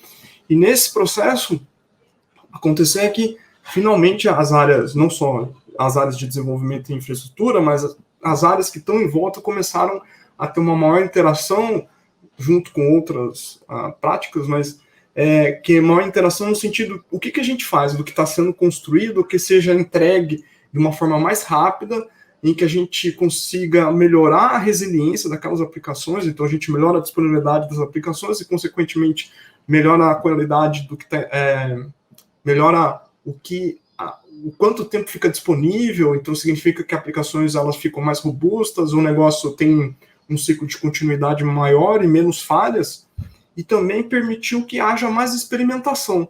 Então, no ponto de vista de produtos, você observar é que as pessoas que estão pensando em produto, em desenvolver, que tem lá naquela fase anterior de discovery, até todo o ciclo, até chegar no desenvolvimento em si, e depois em produção, o que muda de verdade é que essas coisas elas podem ser experimentadas mais rapidamente, melhor, ter feedbacks, e o que tudo isso permeia é que tem muito dado envolvido. Então, desde quando a gente começou lá no Discovery até chegar na implantação em produção, com todos os usuários usando, todo esse processo agora ele acontece com dados e esses dados balizam todas as áreas para que a gente pense em 2 coisas. Como entregar um fluxo, um processo mais rápido e ter um lead time menor para fazer com que as mudanças, seja de correções de bugs ou funcionalidade e produção, e como essas coisas elas se tornam mais resilientes. Então, do ponto de vista que se a pessoa vai fazer uma compra, o carrinho ele tem que funcionar para que o cartão de crédito faça a compra e aí, no final ele recebe feedback dizendo que o produto vai chegar na casa dele em tantos dias. E o grande desafio daqui para frente colocado é como áreas que parecem estar tão distantes como, por exemplo, design, elas vão ajudar nesse processo de entender que como a gente faz um processo de experimentação respeitando o ciclo de desenvolvimento de software e entra em produção de uma forma mais robusta, com menos impacto e que tenha menos trabalho para todo mundo. Esse eu acho que é o maior desafio que está colocado e como isso pode interagir entre as partes. Porque a gente pode usar N siglas para definir se DevOps o que é, mas no fundo, como o feedback loop acontece desde lá no início até entrar em produção de forma efetiva e que todo mundo veja o que está acontecendo e consiga debater de igual para igual, em todos os papéis. Bom, a gente acabou de falar de DevOps, e agora é a minha vez, né, de evocar o Vander, porque ele sabe quem é que está fazendo um trabalho muito bacana de Design Ops. Vem cá, Vander. Estou de volta. Bom, aqui na ZUP a gente tem trabalhado muito sobre esse assunto. Hoje a gente tem um representante aqui. A gente quer expandir isso. Muito em breve a gente vai trazer essa visão para vocês. Mas já que a Carol começou a falar de DevOps, eu vou chamar a Carol para falar com o Iago sobre Design Ops. Design Ops? Mas não era Design System? Escuta eles aqui. Oi, pessoal. Agora a gente está aqui com o Iago. Ele é UX Designer na ZUP e ele vai trazer uma visão maravilhosa de Design System, Design Ops. Ele vai se apresentar para a gente também. Eu já queria agradecer você, Iago, porque eu tenho muitas dúvidas. O que é Design Ops? Onde vive, o que come, como se reproduz? Conta pra gente, se apresenta, fala nesse mundo que a gente precisa saber. Brigadão. Me apresentar primeiro. Meu nome é Iago, sou designer acho que entre 8 a 9 anos. Trabalho com Design System desde 2018 e desde então sempre vou tentando melhorar essa parte de Design System e entrando um pouco mais nesse universo de Design Ops, né? E até explicando um pouco o que é Design Ops, né? Porque é algo muito amplo, né? Mas, sinteticamente falando, ele é basicamente um processo de orquestração e otimização de pessoas, de processos, de embarcações, a fim de meio que ampliar e escalar o design dentro dos times, né? Então, você percebe que, como é uma coisa muito abrangente, a cada empresa, o Design Ops, ele acaba sendo muito por vivência, né? Você entender o contexto da empresa, a maturidade dos times de design, né? Como funciona lá dentro, para orquestrar todo aquele processo, para fazer todas as engrenagens dos times de design, né? Conseguirem rodar de maneira bem escalável e unindo com os times de desenvolvimento e negócios, né? A gente falou em alguns dias atrás, algumas partes dessas vertentes do Design Ops, né? Que entra um pouco a parte de Research Ops também, que a gente explicou um pouco sobre o Atomic Research, e acho que quando a gente fala de Design Ops hoje em dia, o que as pessoas mais falam hoje em dia é o Design System, né? Que é a parte mais conhecida, né? E não tem como, né, não falar de Design System, né, sem pensar em processo e tudo mais. Então, o que seria o Design System, né? Basicamente, o Design System é uma estrutura, né, de elementos e componentes dentro de uma aplicação que permite a todas as equipes da empresa projetar, realizar ou desenvolver um produto de maneira bem escalável, né?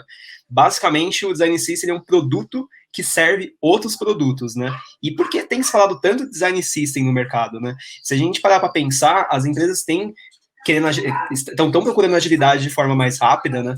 Eles querem escalar processos mais rápido, os produtos vão evoluindo e às vezes nisso a gente vai criando muitos legados técnicos e às vezes falta de processo que acaba dando uma empacada, né?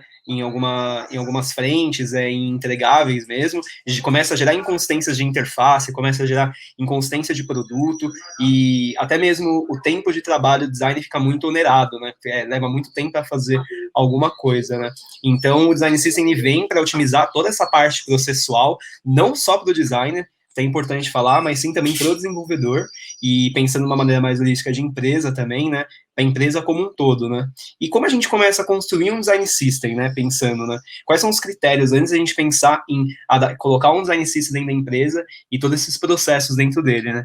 Eu acho que o primeiro que a gente tem que ver são as necessidades do negócio, né, se a empresa se ela precisa realmente de um design system, no quesito de negócio, ela consegue investir em um, né, e até mesmo a variedade de produtos que tem dentro de uma empresa, né, antes de construir o design system, então a gente olhar se é uma marca só, se são submarcas, como a gente consegue adaptar para tudo isso, quais são as tecnologias existentes hoje, então, na parte de desenvolvimento, os desenvolvedores usam React, usam Angular, se é só aplicação web, ou se é aplicação mobile, ou iOS, ou Android, e até mesmo a maturidade do time de design, né? Hoje o time de design tem um style guide ou não, qual é a maturidade do time de design em relação à entrega, até mesmo a maturidade do time de design com alinhamento com os desenvolvedores e vice-versa, né? E então é legal, então tem toda uma consideração antes de chegar e simplesmente implementar um design system na empresa, né? Para ver se tem realmente uma necessidade ou não. E eu acho que quando tem essa necessidade de design system, pensando em inconsistência, né? E em linguagem comum e processo, a gente utiliza muito os design tokens, né? O que são os design tokens? Até contextualizando e deixando mais simplificado, que é um assunto que as pessoas têm muita dúvida, né? Os design tokens basicamente é uma linguagem comum entre o designer e o desenvolvedor, que pode ser uma linguagem comum entre designer, desenvolvedor e negócio também, né? Então, basicamente, todos os elementos que eu tenho numa biblioteca de design e todos os elementos que eu tenho numa biblioteca de desenvolvimento, eles têm a mesma linguagem. Então, por exemplo, o designer, ele começa a falar de cor, né? Então, minha cor, vamos supor que minha cor é brand primary, né? Minha brand primary, que tem um valor específico, é o mesmo nome que o desenvolvedor carrega, né? Então, o desenvolvedor ele vai ter sua folha de estilos de CSS e o designer vai ter, né, sua corzinha bonitinha nos layer styles, seja do Figma, do Sketch, da ferramenta que ele for utilizar, né? E aí a gente começa por essa linguagem comum entre design e desenvolvedor, e depois a gente vai quebrando a biblioteca, né? Como a gente quebra a biblioteca, né? Pensando no conceito do Atomic Design, né? Que é até uma dica, né, para quem está construindo uma biblioteca de design, levar isso como um conceito, não como uma verdade absoluta, jamais utilizar átomos, moléculas como realmente o nome das estruturas do seu design system, porque isso, até por uma questão de vivência, às vezes, como Atomic Design é um conceito, se você colocar isso como um framework em específico, você vai ter incontáveis reuniões com designers e desenvolvedores que cada um vai interpretar de uma forma que, o átomo para mim é botão, a molécula para mim é botão, não, mas o átomo é cor, e os ícones e tudo mais. Então é legal pegar esse conceito de quebrar do macro para o micro e montar a sua biblioteca. Então você vai quebrando sua biblioteca em vários pedacinhos, né? Começando pelos design tokens e depois quebrando em cada componente. Eu vou explicar um pouco como eu estruturo a biblioteca, que não é uma verdade absoluta, mas é um framework que eu utilizo, que eu utilizei em alguns outros projetos, e deu muito certo porque foi uma necessidade de projetos que precisavam escalar para produtos e subprodutos, né? Geralmente, como eu divido a minha biblioteca? Eu divido em 3 principais pilares, né? O primeiro principal pilar é o tema, que é a minha folha de estilo, né? É tudo que vai dar a vida e a cara para o meu design system, que começa com todos os meus design tokens, né? Então, essa minha linguagem comum, essas minhas variáveis de semântica. Então, eu tenho cores, eu tenho espaçamento, eu tenho família tipográfica, eu tenho sombras, eu tenho formas. Então, eu começo a quebrar toda essa parte de folha de estilo mesmo, né? E você pode ir quebrando muito mais. Você pode colocar opacidade, espessura de linha, por exemplo, e grids, que também é super importante colocar no tema, e você vai quebrando toda essa parte da folha de estilo mesmo, para ir para a segunda parte da estrutura, que a gente chama de componentes globais. Que são esses componentes globais, né? Como o próprio nome diz, toda interface que você trabalha sempre vai ter um botão, sempre vai ter um radio button, sempre vai ter um campo de texto, sempre vai ter um checkbox ou uma tab. Então, esses componentes mais globais entram nessa estrutura da biblioteca. E aí, como ela está nessa parte, a parte de tema começa a alimentar e dar forma para esses componentes globais, né? E aí tem o terceiro nível da biblioteca, que são os componentes modulares, né?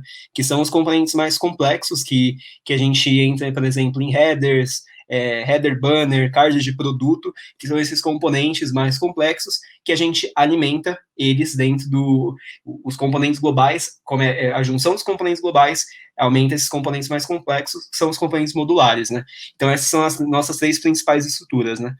E os ícones, né? Todo mundo pergunta, mas olha os ícones. Eu acho tanto os ícones quanto imagens são adornos da biblioteca, que é a quarta parte, basicamente, né? Que você tem sua família de ícones, sua família de ilustrações ou boas práticas de imagem, essas partes, são esses adornos que a gente tem na biblioteca, né? Mas a principal estrutura é garantir que tem tudo bem quebradinho para a gente conseguir escalar, né? E aí, pensando até nessa estrutura, né, quando você tem essa estrutura pronta, ela pode estar mais redonda possível, ela pode estar funcionando muito bem em design, em desenvolvimento, ela pode estar muito bem, bem estruturada, só que a gente não consegue fazer funcionar sem processos, né? E aí é onde entra muita governança de times, né, e de design ops, para fazer todas essas engrenagens do design system rodar entre times de maneira escalável, né? Então, como a gente pensa nisso, né? É importante de toda a sua estrutura de biblioteca seja uma maneira fácil de entender e que qualquer designer e desenvolvedor, independente do nível que ele tenha, ele consegue entender aquela estrutura e usar.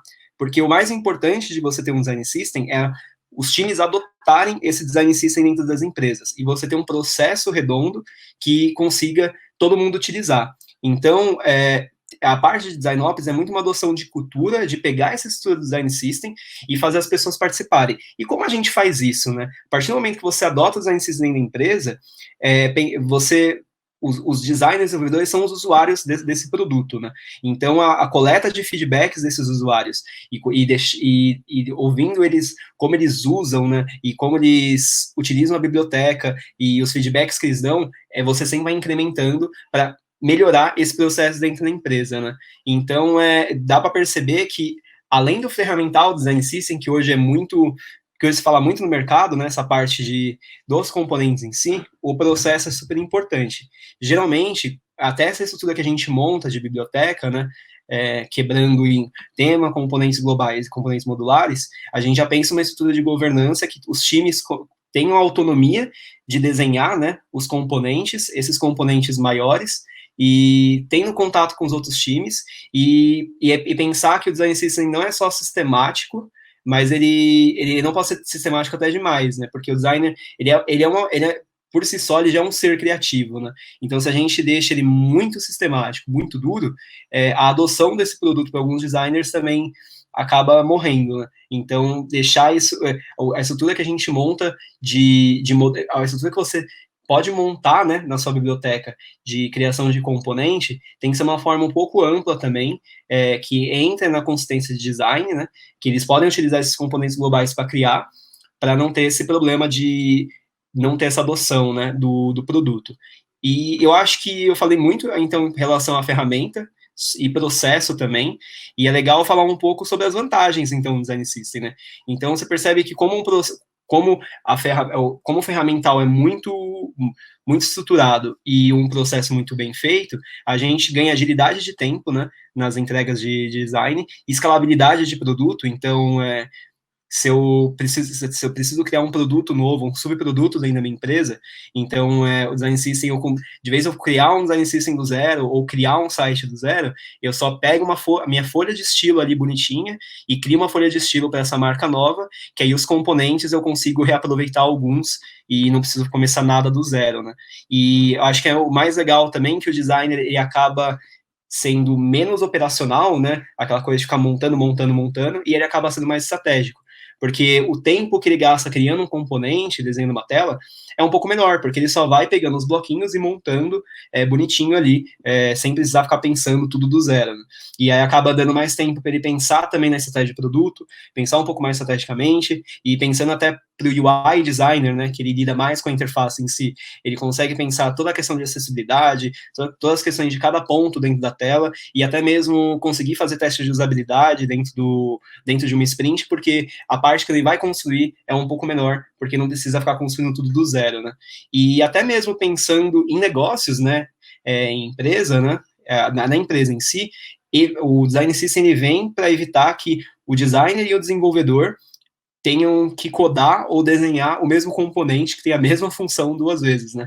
Então, uma vez que ele está feito ali, ele não precisa desenhar de novo, e com um processo que os times se conversam, né, entre si, dependente da squad, com uma governança de Design System, evita que tenha features muito iguais sendo codadas em sprints ao mesmo tempo, né? Então, o Design System, ele vem, né, para não só para essa parte ferramental, mas também para a parte de processo em si, por isso que é tão importante falar sobre Design Ops, e também na parte de negócio, né, porque você cria produtos mais estrategicamente, e pensando numa empresa, você evita custos muito altos depois de um Design System implementado. Então, por isso que o Design Ops, ele vem para resolver essa parte do mercado, né? Nossa, Iago, muito obrigado. Ficou super claro agora. Eu já sei o que é Design Ops, aonde eles vivem o melhor. Eu sei que eles vão fazer um ponto com a área de qualidade, que a gente vai falar logo a seguir. Legal. Então, no vídeo de qualidade, eu acho que a gente vai fazer vários insights. O pessoal tem que assistir, viu? Iago, brigadão por participar, por ajudar a gente. Muito obrigado mesmo pelo papo, adorei. E agora é com vocês aí. Fechou, gente. A gente volta já já com a parte de QA. Oi, gente, tô de volta, aqui é a Carol, acabei de largar o Iago, troquei de roupa de novo, que hoje eu e o Wander a gente tá brincando, aí se põe roupa, tira roupa, troca, vai pra lá, a gente tá se divertindo aqui com isso, então, né, é ótimo que a gente já foi, hoje já fui de azul, preto, agora eu voltei pro branquinho, tá uma alegria. E a gente acabou de conversar com o Iago e entender sobre o Design System. E, através do que a gente falou com o Ike, de DevOps, mais, né, o complemento do Iago do Design System, eu quero trazer aqui para gente sobre experimentos rápidos. Que, tá? Se a gente ainda não falou, se você ainda não viu, se está pegando só hoje, não ouviu falar, a gente falou bastante de CSD aqui, tá? Que é certezas, suposições e dúvidas. Quando a gente tem experimentos rápidos, para mim, são as minhas suposições. Por quê? Porque eu preciso validar elas. Eu preciso saber se tá ok, se não tá. Então, muitas vezes, uma feature fake, eu vou ali, coloco ela, vejo, putz, não vale desenvolver isso, tá? Ou vale desenvolver, vamos entrar ali, vamos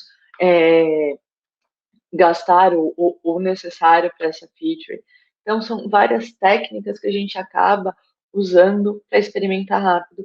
E isso a gente acaba conseguindo, a gente acaba tendo essas possibilidades. Por quê? Porque a gente tem um ambiente seguro de medir, como o Ike falou, né? Tem aquele ciclo de medir, de aprimorar, de olhar todos os nossos resultados. A gente tem, como o Iago falou, já todo um modelo pré-definido que facilita a utilização de todo mundo, ou seja, eu consigo experimentar mais rápido num ambiente seguro. Olha que coisa legal. E como eu sou a garota Netflix, que eu falei lá no começo da aula de hoje, estamos aqui. Por que o Netflix consegue fazer aquilo? Porque ele tem essa parte muito bem fundamentada no dia a dia dele, tá? Mas aí eu quero trazer um outro ponto aqui para vocês, gente. Menos documentações extensas e muito mais protótipo. Olha aí que legal, né? Até brincando aqui com uma analogia com o manifesto ágil, mas é exatamente isso. Por quê? Porque pensa, Iago já falou pra gente, eu tenho um design system lindão aqui.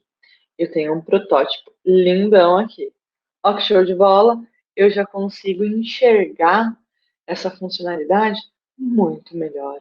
Eu já consigo ver tudo que eu vou despreender de tempo para criar ela, para fazer. Qual vai ser a minha necessidade de analisar, de olhar e de conseguir estruturar ela. E aí a gente continua no pique de manifesto. E aí a gente traz menos user stores e muito mais BDD. Por quê? Porque vai ajudar aqui. BDD, para quem não sabe, é Behavior Driven Deployment. O que isso quer dizer? Desenvolvimento orientado a comportamento. Em vez de ter uma user store, eu posso ter um BDD, tá? E tudo bem.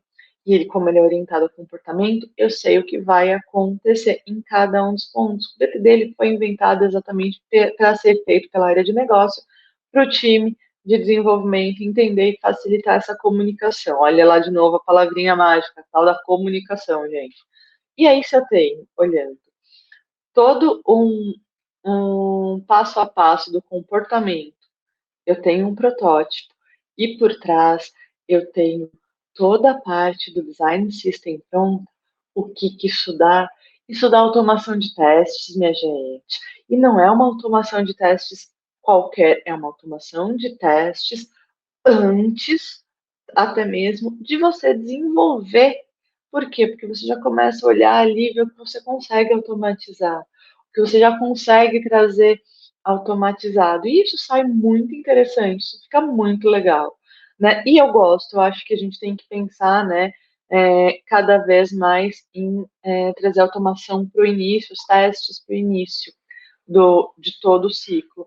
E aí você tem o desenvolvedor e a pessoa de qualidade de software trabalhando junto, muitas vezes pareando para desenvolver aquele teste, tá? Muitas vezes ali trocando experiências e se ajudando para entender toda essa parte, para utilizar o design system e passando conhecimento, tendo essa troca, porque, de novo, é sobre pessoas. E olha aí, as pessoas se comunicando, as pessoas se ajudando, as pessoas fazendo a engrenagem girar e todo mundo sendo melhor.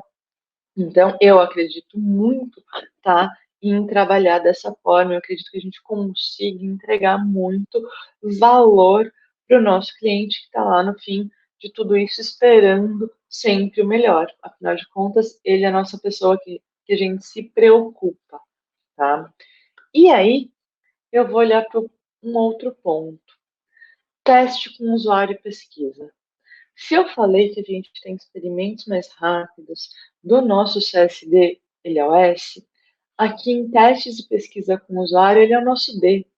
Porque eu ainda tenho dúvidas. Será que vale eu desenvolver, mesmo que uma feature fake ali? Não sei. Não é melhor eu rodar uma pesquisa, eu entender se meu usuário quer aquilo, eu ver. É melhor eu entender o meu dia a dia, o dia a dia daquele nicho, daquele público específico. E aí, através disso, sim, eu tirar todas as informações que eu preciso, que eu quero. E aí eu vejo, né, sai de uma dúvida para uma suposição, e aí eu consigo, ou uma certeza, e eu consigo entender se vale a pena desenvolver ou não. E aí eu venho perguntar para vocês, será que depois que a gente fez tudo isso, né, a gente ainda vai mais olhar para teste? Poxa, a gente está falando de teste, a gente está olhando, a gente está testando, a gente está medindo, vendo com o usuário, mas será que a gente passa? E como a gente faz agora para colocar isso em mar aberto? Quando a gente coloca, como que a gente faz? Meu Deus do céu, que loucura toda é essa? Eu preciso, eu quero entregar, eu preciso e eu quero ver isso acontecendo, né? Então, gente, eu vou chamar o Adriano, mas antes de chamar o Adriano, eu vou ali, tá? Trocar de roupa de novo. Agora eu vou vir no finalzinho, né? Tô aqui, dar esse tchauzinho para vocês. Vou pôr a roupinha preta para finalizar com o Adriano, tá? E aí eu espero que vocês continuem assistindo, porque a gente vai terminar agora essa parte de testes para entender quando a gente põe em produção. Pessoal, a gente vem chegando aqui nesse finalzinho de dia e eu queria apresentar mais uma pessoa para trazer alguns pontos de fechamento do dia de hoje para vocês. Então, Adriano, muito obrigada, tá? O Adriano, ele é o UX Designer aqui na ZUP, então, obrigada por ter participado, Adriano, e conta pra gente um pouquinho de você, né? Se apresenta aqui. Obrigado, eu agradeço aí estar participando dessa semana de super conteúdos, né? Muita gente boa falando. E eu sou Adriano, estou há um pouco mais de um ano na ZUP e sou UX designer para todo mundo ver, né? Eu estou aqui de preto, sou um homem branco, de cabelos castanhos, com barba e bigode e olhos castanhos também. A gente já falou aqui, né, sobre MVP, sobre testes de usabilidade, a gente falou sobre isso, sobre como preparar o produto, né, para chegar até aqui, para depois ser lançado. Hoje a gente vai falar agora, para fechar, como a gente prepara o finalzinho ali da preparação do produto para finalmente ser lançado a mar aberto, né? Então, a gente precisa ter aqui como o físico, uma frase do físico e matemático britânico renomado que o William Thomson disse, aquilo que não se pode medir, não se pode melhorar. Então, a gente precisa saber como a gente vai medir, como a gente vai melhorar esse produto depois que ele for lançado. E isso a gente precisa definir antes de ser lançado, né? Então, coisas como a gente vai saber se o produto está indo bem ou não, como a gente vai saber se as necessidades do usuário estão sendo realmente alcançadas ou não, e se até mesmo se ele está usando algumas features ou não. Então, é nessa parte aí, com as pessoas no centro, que a gente começa a pensar em medir isso aí. Legal, Adri. Então, nesse momento, né, a gente não testa mais, é de verdade, a gente entende que já testamos, já validamos, já passamos por tudo, agora a gente vai ver, vai olhar ali para entender o cara a cara, né, Adriano? Conta pra gente isso. Isso, agora é para valer, agora é o teste na prática mesmo, né? Então, para isso é importante, para a gente começar a medir, é importante que a gente tenha ferramentas de monitoramento e de feedback dos usuários. Então, antes de tudo, a gente começa a pensar ali juntamente com o time de desenvolvimento, com os devs, em como a gente taguear ali, fazer o tracking de onde as pessoas estão clicando, né? Chama tagueamento. O taguear é colocar o código que geralmente é do Google Analytics, ali nos botões e nos componentes principais do seu aplicativo, do seu site, para saber quantos cliques eles estão dando ali, né? Frequência de toques no aplicativo, frequência de cliques no site. Por que isso é importante? Porque a gente vê ali qual feature está sendo mais usada e começa a gerar para a gente suposições. Toma bastante cuidado aqui para não agir em cima dessas suposições.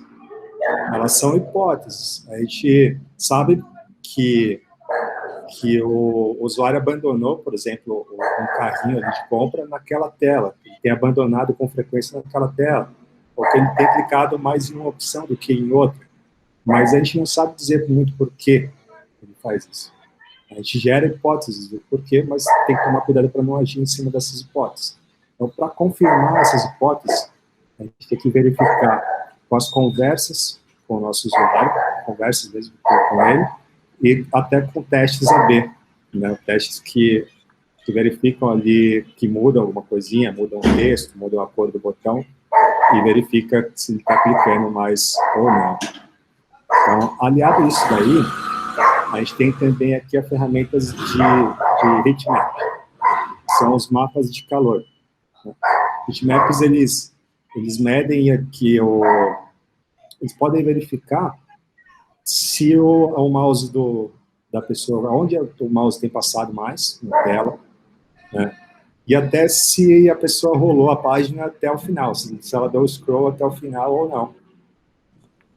Mas aí não é só isso, né? Isso daí é a ferramenta de monitoramento. A gente tem aqui, principalmente, também as ferramentas de feedback. Todo mundo, acho que já passou por aquilo de ter avaliado algo de 0 a 10, de 1 a 5, né? Com aquelas carinhas lá, triste, feliz, ou neutra. E isso daí é o chamado NPS, que é o Net Promoter Score. É super importante para medir a satisfação e a lealdade dos clientes, dos usuários. E devem ser usados com frequência, né? Não é só ali no lançamento, não. Com frequência devem ser sempre usados. Outra coisa que a gente tem para ouvir as pessoas, os feedbacks das pessoas, são os comentários nas lojas de aplicativo, né? Na Apple Store ou na Play Store. E os call centers, as redes sociais, são bastante importantes para ouvir. Uma marca que tem feito isso bem é o Roxinho, o Nubank, né? Então, é um case de sucesso disso e até chega a dar presentes personalizados para o seu público, né? Boa, e eu tenho um ponto aqui.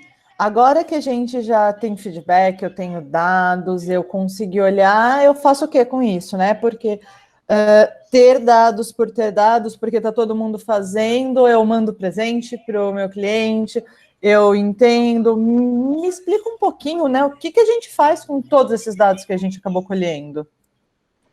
É importante a gente ter dados, mas eles só são relevantes mesmo se você sabe como usá-los, né? Então, aqui é importante a gente ter claro os objetivos da marca e do produto. Então, e é nessa parte aí que a gente começa a desenvolver realmente o produto ganhar corpo e traquejar para começar a ser um produto market fit, que se sustenta no mercado, né? Então, as dicas aqui são usar esses feedbacks junto com o framework HEART, framework de coração, né, a palavra HEART, que é um acrônimo de letras ali que são em inglês, mas que elas significam em português felicidade, engajamento, adoção, retenção e sucesso. Então, ela é uma aliada ali com base em 3 pilares, que são metas, sinais e métricas. A gente consegue traçar ali uma tabela para ver o nível de felicidade, de engajamento das pessoas, e consegue ver também onde estão as dores também, as dores práticas, assim, né? A gente já viu, já testou, já entendeu, já pesquisou o usuário, mas consegue ver ali na prática com ele, aliado também aos OKRs, que são os objetivos e resultados chaves, e o North Star Metric, que é a métrica principal, a métrica estrela guia do seu produto. Legal, então a gente já conseguiu chegar até como, né, medir, o que medir, a gente já entendeu todo, né, como a gente vai traçar os objetivos em função, né, desses dados que a gente tem, que a gente vai olhar e associar. Mas, tá, o cliente ainda não está usando o nosso produto. Eu quero colocar esse nosso produto na prateleira, eu quero fazer nosso cliente usar, eu quero que ele bombe. Lembra, a gente já fez um trabalho até agora, são 4 dias, a gente deu, fez tanta coisa. Como que a gente faz para esse cliente usar? Bom, e é importante aliar essa estratégia de lançamento com o marketing, mas cada vez mais para produtos digitais, os esforços têm sido em trazer o lead para dentro, para começar a usar mesmo, né, o produto, testar usando mesmo realmente. Então, como a gente faz isso? A gente já tem o lead da marca, as marcas já têm aquelas pessoas que usam produtos da própria marca, né, outros produtos, e também tem marcas parceiras que já estão ali no mailing list, que já tem no cadastro deles. Então, com base nisso, a gente começa a enviar também e propor para esse novo público um novo produto, né? E chama eles para co-criar junto com a gente. Aqui está o pulo do gato. Presta atenção.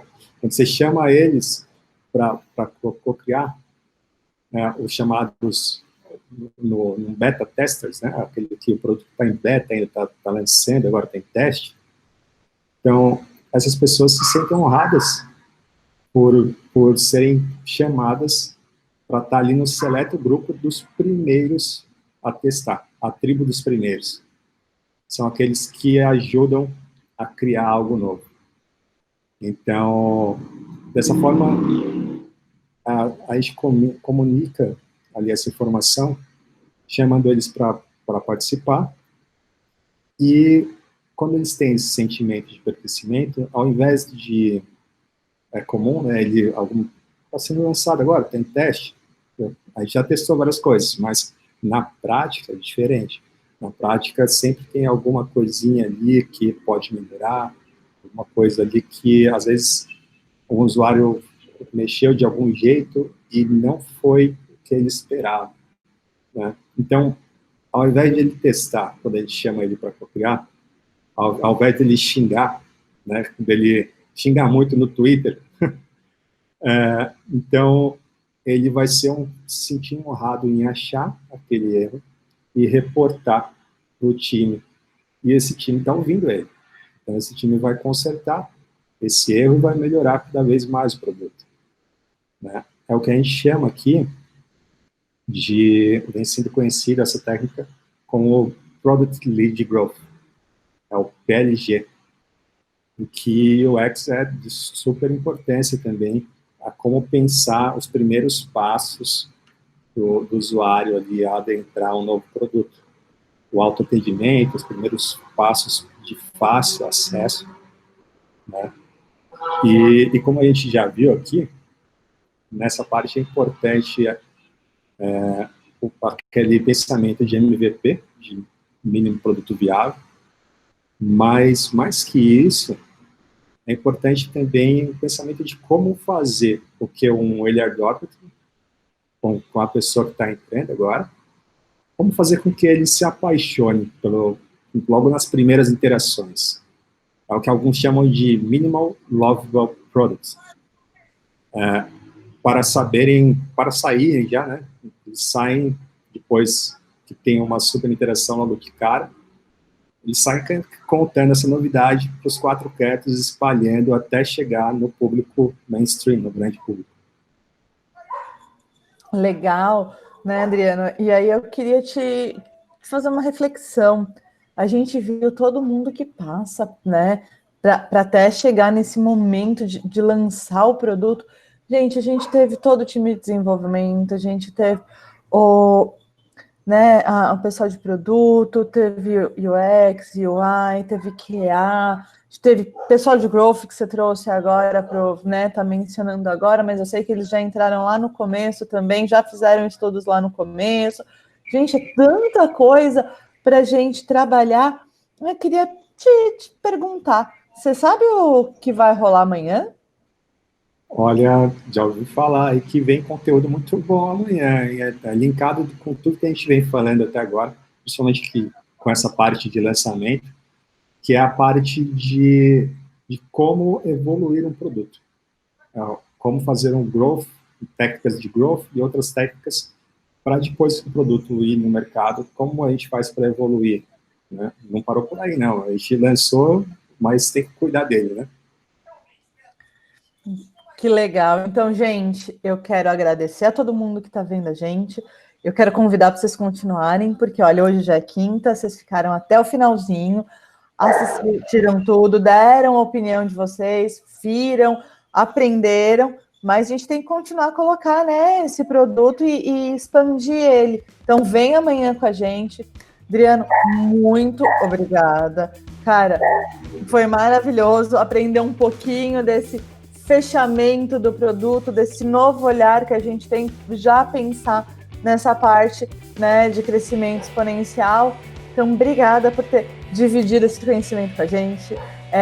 Foi muito rico. Adorei você aqui, tá? Obrigado, eu. É um prazer participar dessa super semana, né, de conteúdos incríveis.